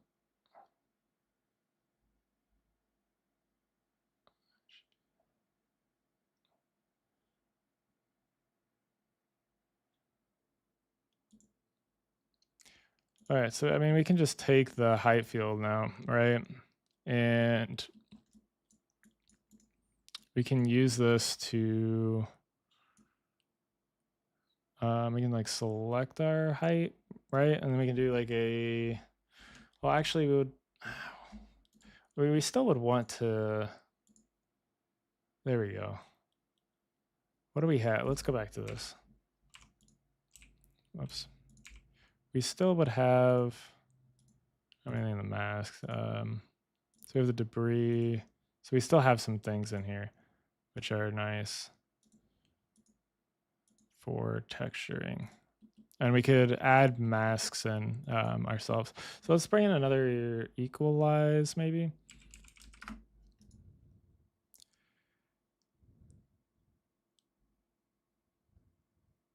Oh, the bees, you said something about the crowds. And that I thought you were the one that made the bee simulation, and I just remembered that, and it was so freaking cool.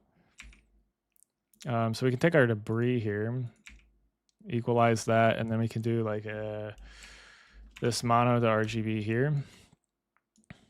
You can post that link to that if you want for everyone else to see, because that animation is super sick.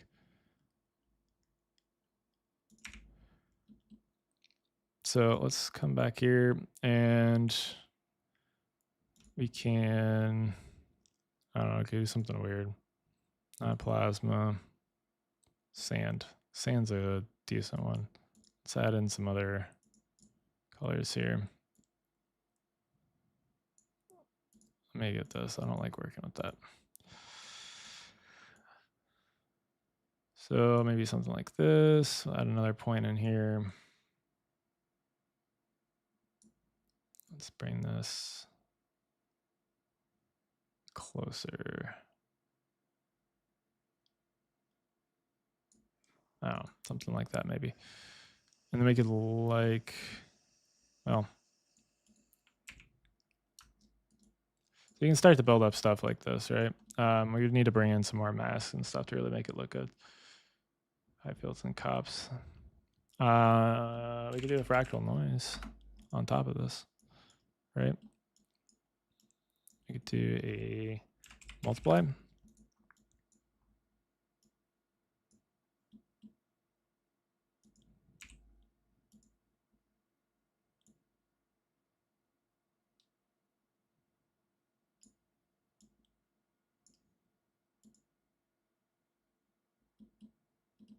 Get an error.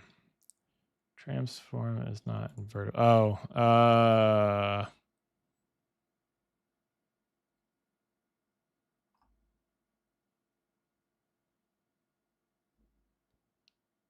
this is on 3D, so they're in the wrong plane. I didn't think about that.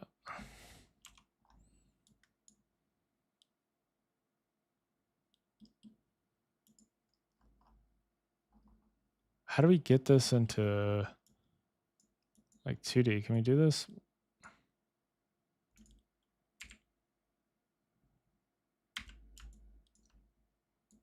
That didn't work. How do we get this into the right space? I don't know if we can. Because this, like, your normal fractal noise, right, is aligned vertically like this versus this is not.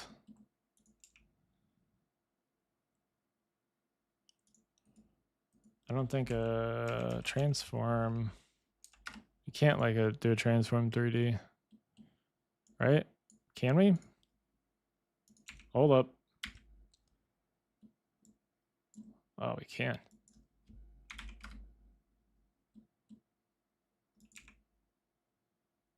And then it works. But that is going to be tiny, tiny, tiny. Boom.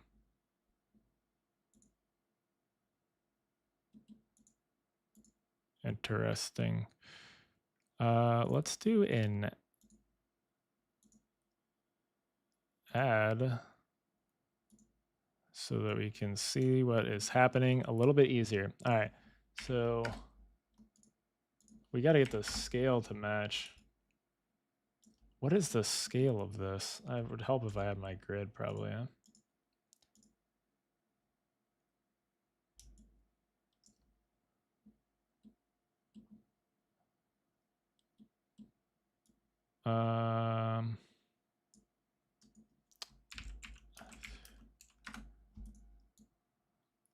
I'm having a hard time visualizing the fractal noise size. I'm sure that this will probably give me a better idea.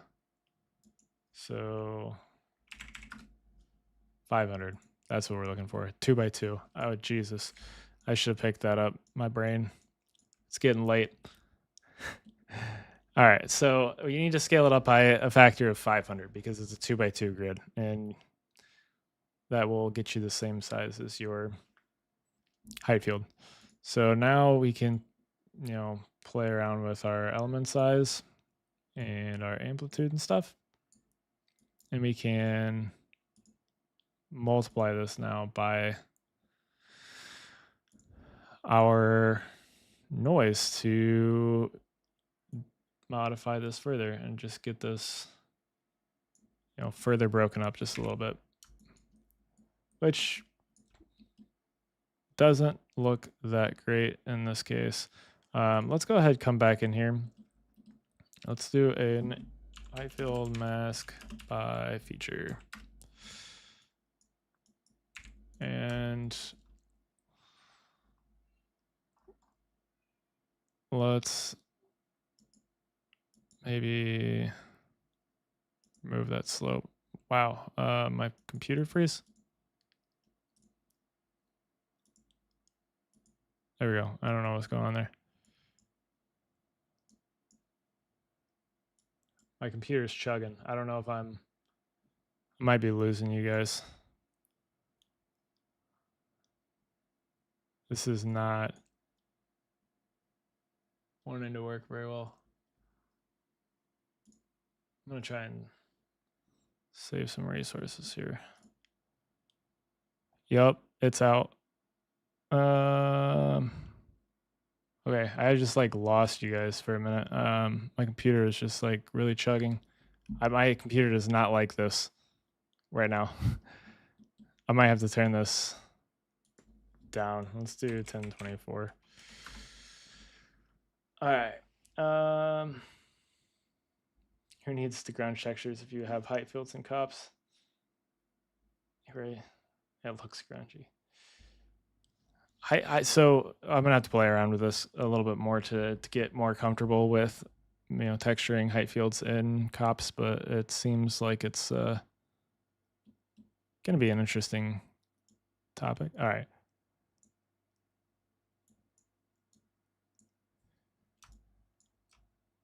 Let's get back to this.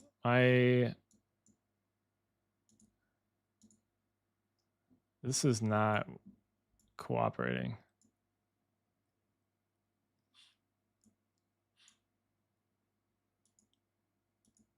I think I broke it.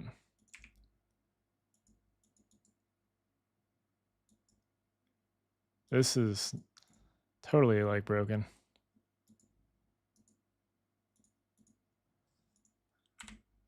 All right. Heightfield mask by feature.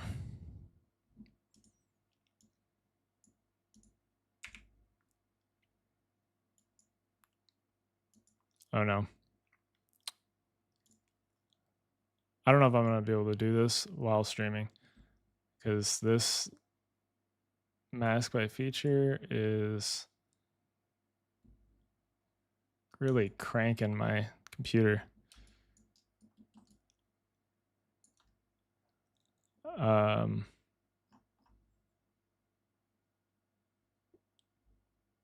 Yeah, I don't know. We'll leave it at that, and we'll come up here, and I guess we still have our mask, so we can do stuff with that too. Let's leave these here. Let's bring on our mask here. Equalize that. And then let's start off with that sand that we had before.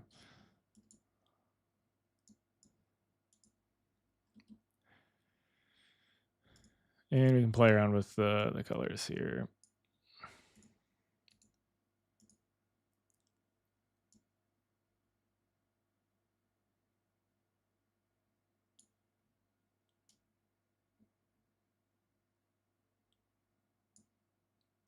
I don't know if I like that equalize.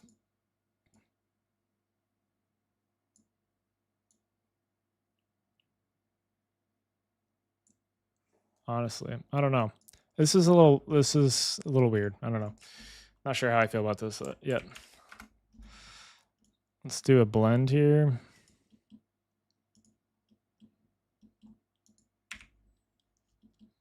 And we can blend based off of this mask. Or maybe we blend off of this mask.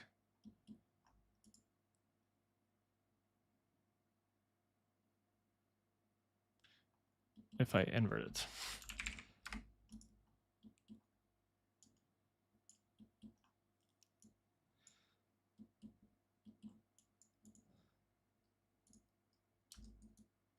I don't know. That's not really giving me what I wanted to either way.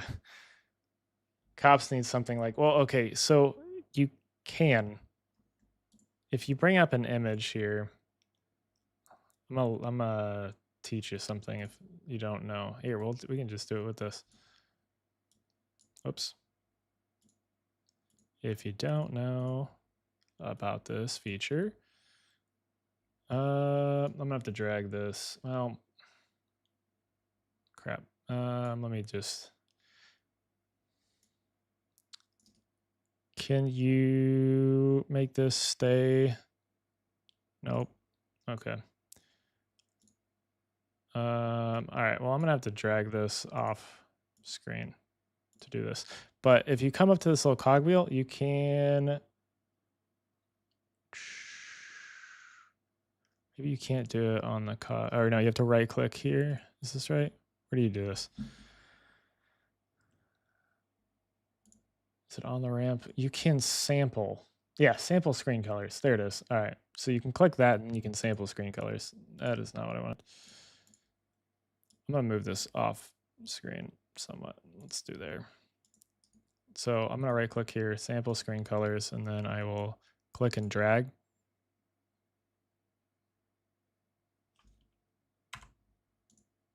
And then it's going to crash my Houdini. Nope. There we go.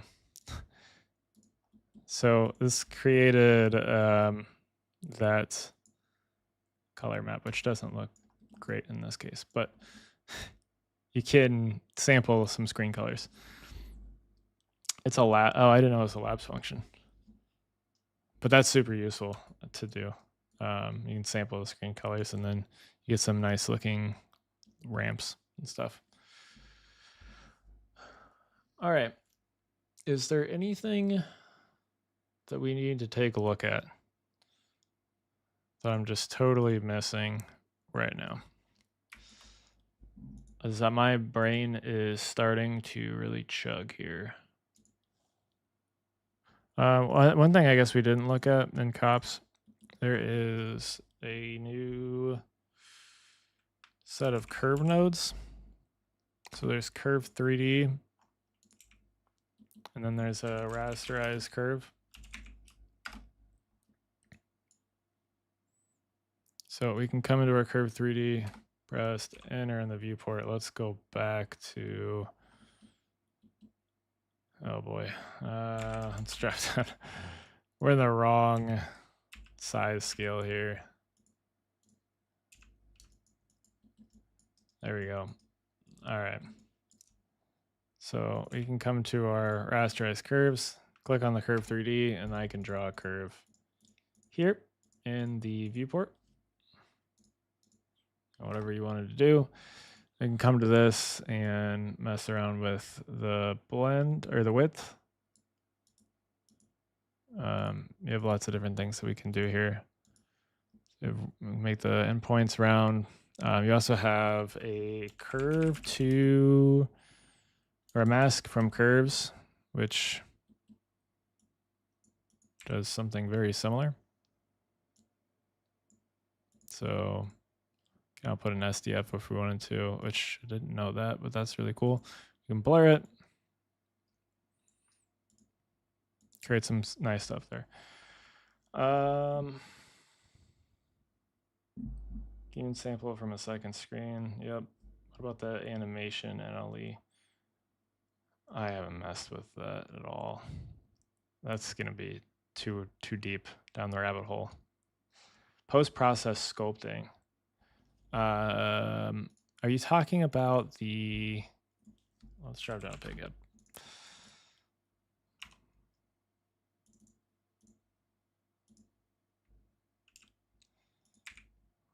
And then let's set this to hard. Let's subdivide. Oh, are you talking about the shot sculpt? I thought there was something new with the sculpt. Oh, well, there's the shot sculpt.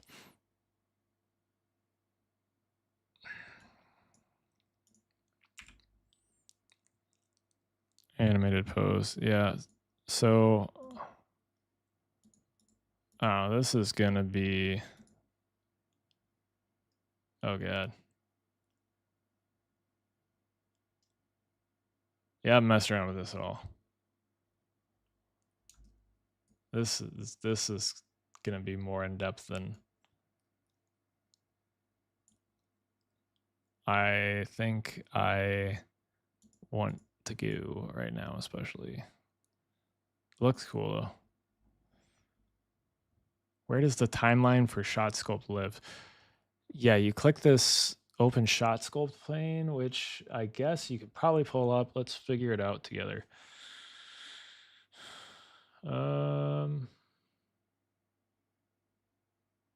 Miscellaneous, nope.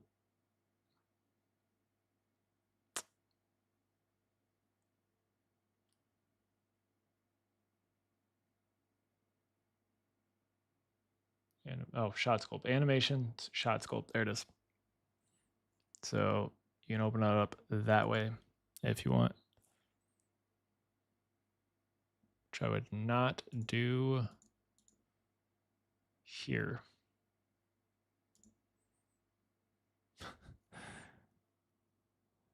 Oh my god.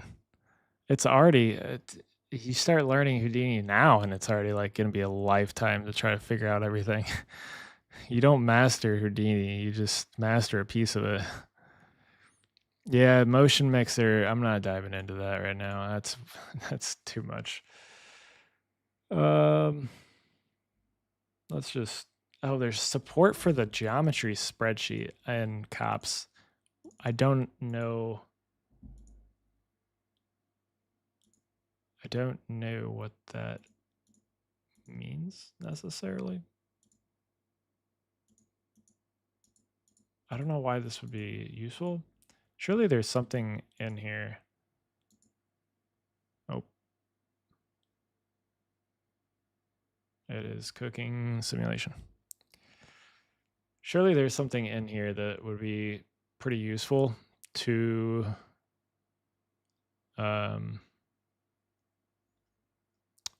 what's it called? To cops. I'm not sure what it would be. Yeah, Karma, well, yeah, it did get a ton of updates. Position map, cop, source position, whatever.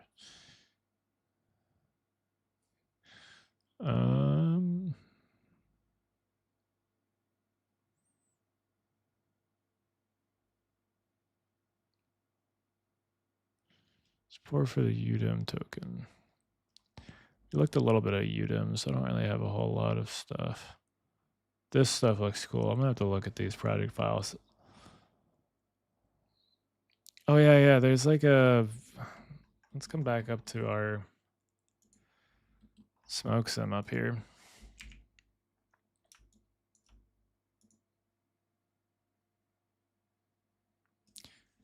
VDB reshape.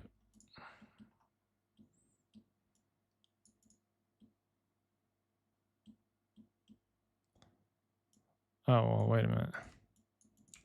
That's not what I was thinking was going to be. We have no parameters for that. Oh, recreates the source VDB with the reference VDB's topology.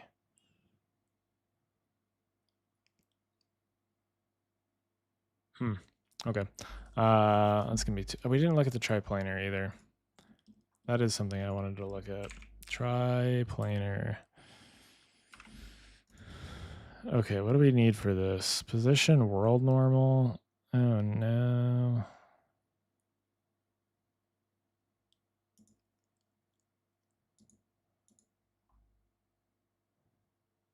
Do we need all of that?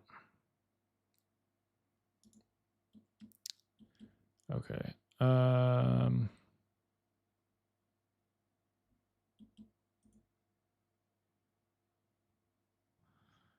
Oh yeah, the Pyro upresing. That would be really cool. I just want karma for all GPUs somehow. What do you mean? Triplanar UV. Position, normal, and blend.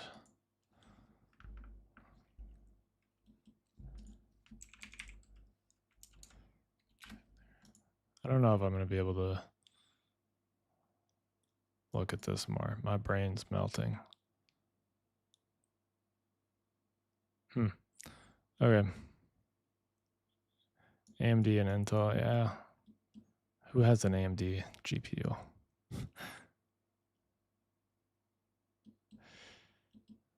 If you're working in if you're working in 3D,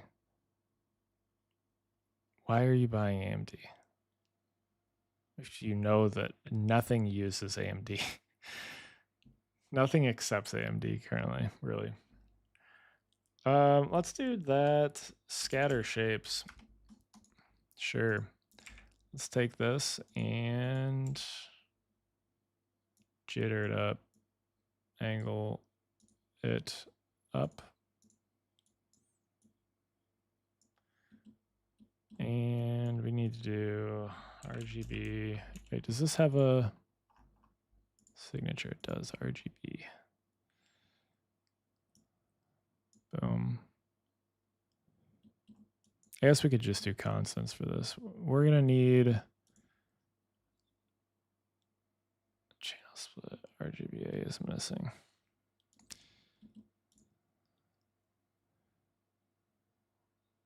We're going to need stuff here.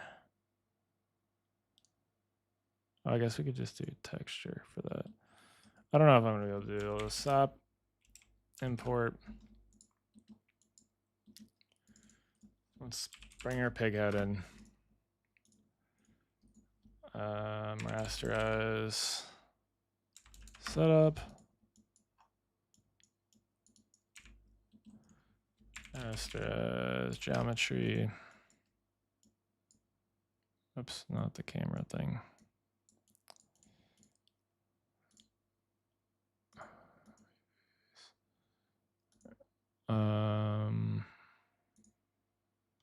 Position.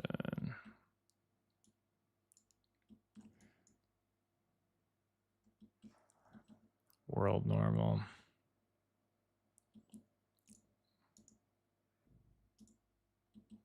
I know this isn't going to be right.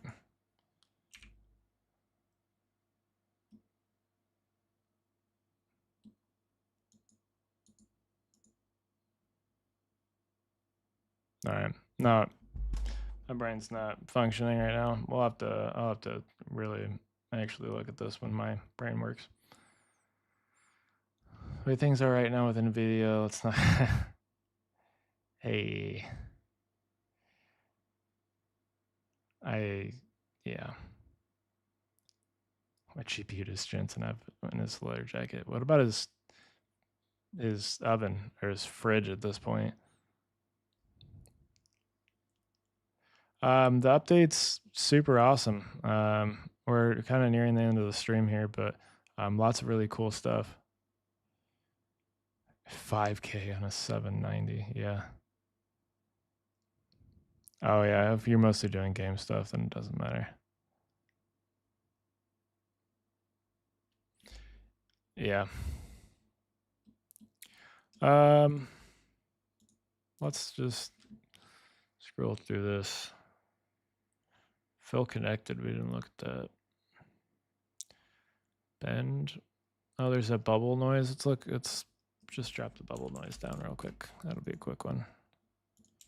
See what that looks like.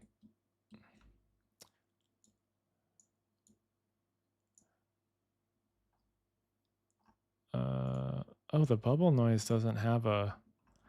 What? Oh, wait. Oh, there's your animation, I guess. It doesn't have any built-in animation. That's interesting. It's 7 a.m. in Germany. You're going to bed now? Stayed awake all night. Well, thank you for staying away and ruining your sleep schedule for hanging out with us. DJ bubble noise. Yeah, this is a super interesting noise. Hold on. Let's be weirdos and plug this in to the temperature here. I'm gonna just delete that out of there.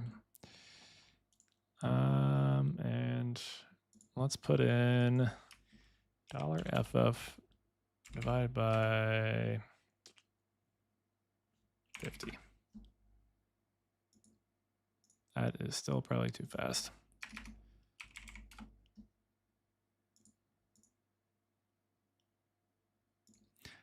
Let's see what happens.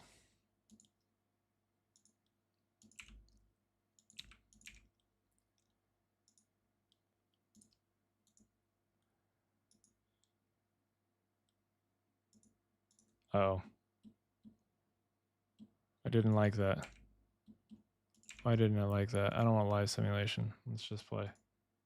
There we go. Oh, it's so cool. It's so easy to get just cool results with this. Yeah, thanks for hanging out, man. You have a good night or a good afternoon sleep. This is so easy to get interesting results from this. This live simulation is super cool too. God, it just looks, it's just so visually interesting. So quickly. Well, there's going to be such crazy cool stuff that comes with this. I already know. All right.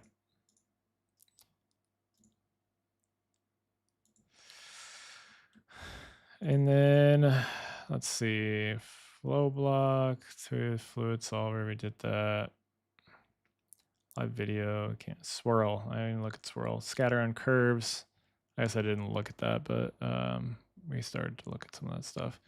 This texture baking is pretty sweet. Cables are, I don't know how I feel about those yet, honestly. I don't know that I'm going to use them a lot.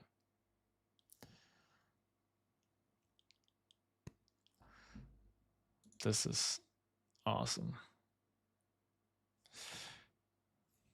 See you, Seba. Have a good night.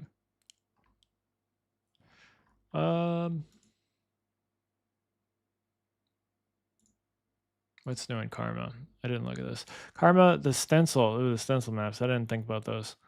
I did want to just... Is there just a new stencil node? Karma. Oh, and then the Uber shader. There's the... Man, come on. You didn't change your standard surface to the open PBR surface. This should be the new default node for open, or for this fuzz.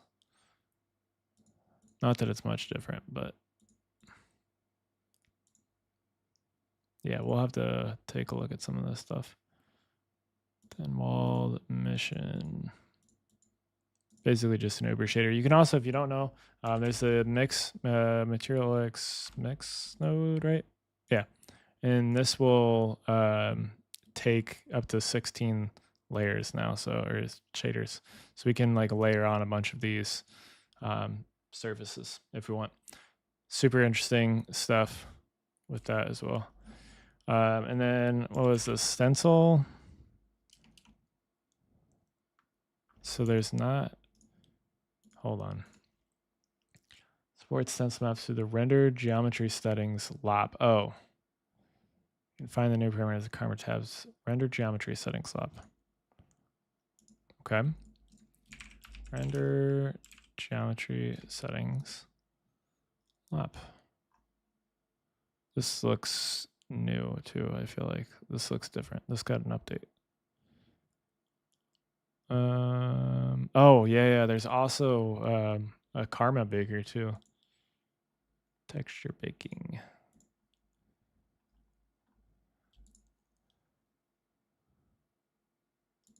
Shading, stencil map. Okay, so there's a stencil map option now for this. That's cool. I'm assuming it just takes in your UVs. Yeah, only have the same shader type. Thought you were going to bed. Yes, the Material X mix, it only works with the same shader types. Ooh, Karma displays curves on meshes. Curve meshes. Sorry, curve meshes when there's a displacement shader.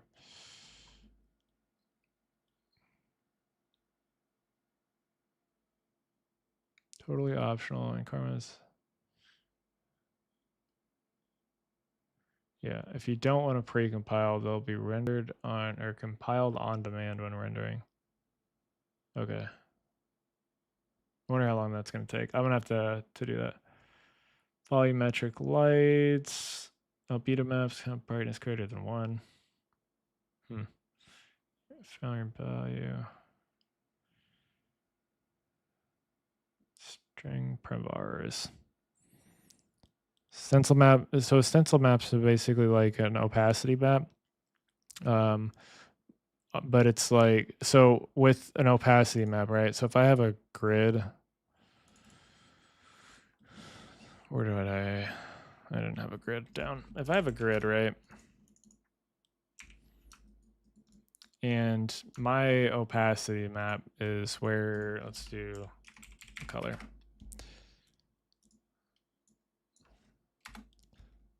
Let's set this to black.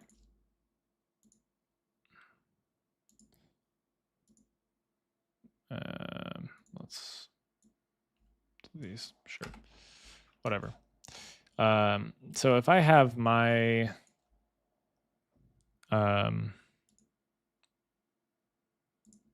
let's set to that, yeah, there we go. So if I have my stencil map, so if this is, I guess if the colors were reversed here, let's actually just do that because that makes more sense.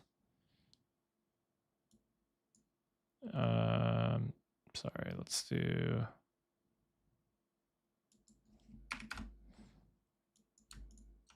Oops. Set this to black. I did this backwards. I don't, whatever. Set that to black. Set this to white. There we go. Okay. So if I have my stencil map set to this, right, and or my opacity, right? So obviously, white is going to be where your texture is fully opaque. Black is going to be, where stuff passes through. So if I have a ray that hits like in this area where the black is, it's going to still calculate that ray trying to go through the geometry. It's going to need to calculate that opacity. With a stencil map, it's only going to calculate the rays that hit in this white area. So anything in this black area, the ray just passes through and it's not calculated as part of the opacity. So it should hypothetically render up or speed up your render time by quite a bit.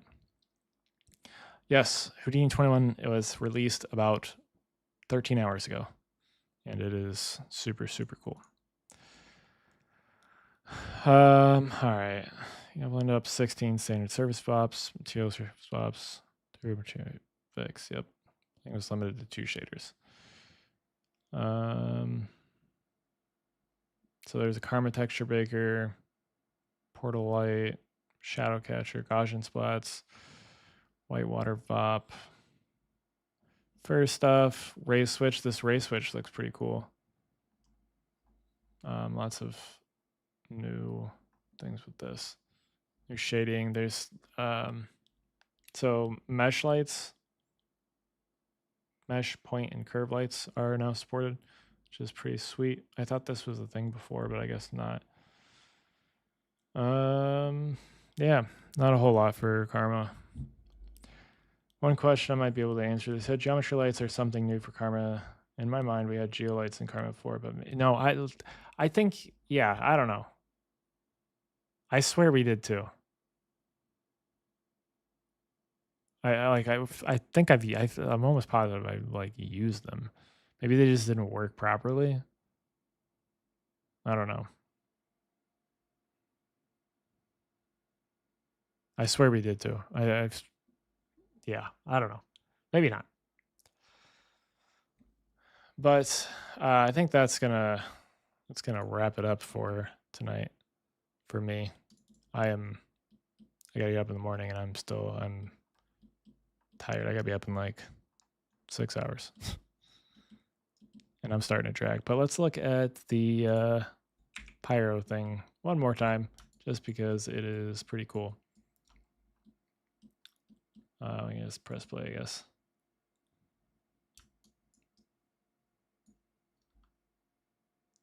Super fast. This is running pretty slow. I mean, I've got this cranked up a decent bit on the resolution here, but it runs pretty quick. When I'm not streaming, this is like almost real time. So super, super fast stuff with this stuff inside of Cops. Really cool the way all this works. Reaction diffusion, same way. Look at that one more time real quick. Reaction diffusion in a Cop. Super cool, super fast. Can live simulate. What happens? We never reached the end of this. I guess I just toggled the live render on and then there we go. Just let it cook. What happens? Oh, it just stops. There you go. And then you get your reaction fusion going. So anyways, that is gonna wrap it up here for the stream for tonight. Yeah, the stuff looks super cool. There's so much you can do with this, and I'm gonna be looking at this more in depth in the future. But I wanted to just kind of hop on here and look through a bunch of the new stuff without focusing on one thing too terribly much. Just show off kind of as much as I could, in a pretty quick fashion. I'm going to be diving into this stuff all, more in depth in the coming weeks.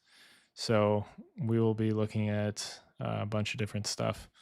With the new Cop stuff, I'll dive into probably all this Pyro stuff and more in the reaction diffusion stuff and everything. Lots of really cool stuff that's going on here. So very excited to jump into this when I have a fresh brain and I'm not sleep deprived. But I appreciate you guys coming and hanging out with me for a little bit while we look through some of this stuff. Like I said, we'll definitely be looking more at this stuff in the future. That squiggle's the reaction diffusion.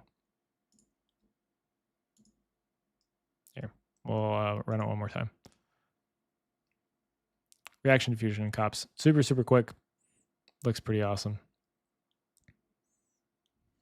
So, anyways, like I said, thank you guys for hanging out. If you guys don't know, I have my Patreon where I post files and stuff. Right now, there is I got a deal going on. You can get 15% off if you guys want to grab all my project files and stuff.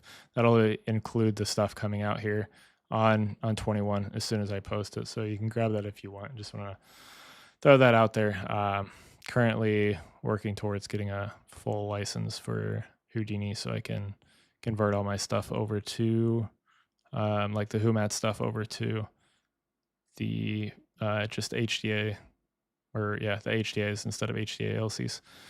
That way, whoever can use them on whatever projects they want. So that's kind of what I'm working towards. But yeah, if you guys want to grab any of that stuff, it'll be on there. But we'll be looking at a bunch of this stuff. I'll have videos up on YouTube as well. So it won't be just all exclusive to Patreon, but I will have some Patreon exclusive stuff, I'm sure. So one last thing you just posted. I'm happy with the new Karma whitewater valve that allows XPU to render speculative volume with gradient. I'm going to be honest with you, I didn't even know that was a thing. I'll have to read through the docs and see what all is new. There's so much stuff that's new at every update. Why not put them on Bolt? What is Bolt?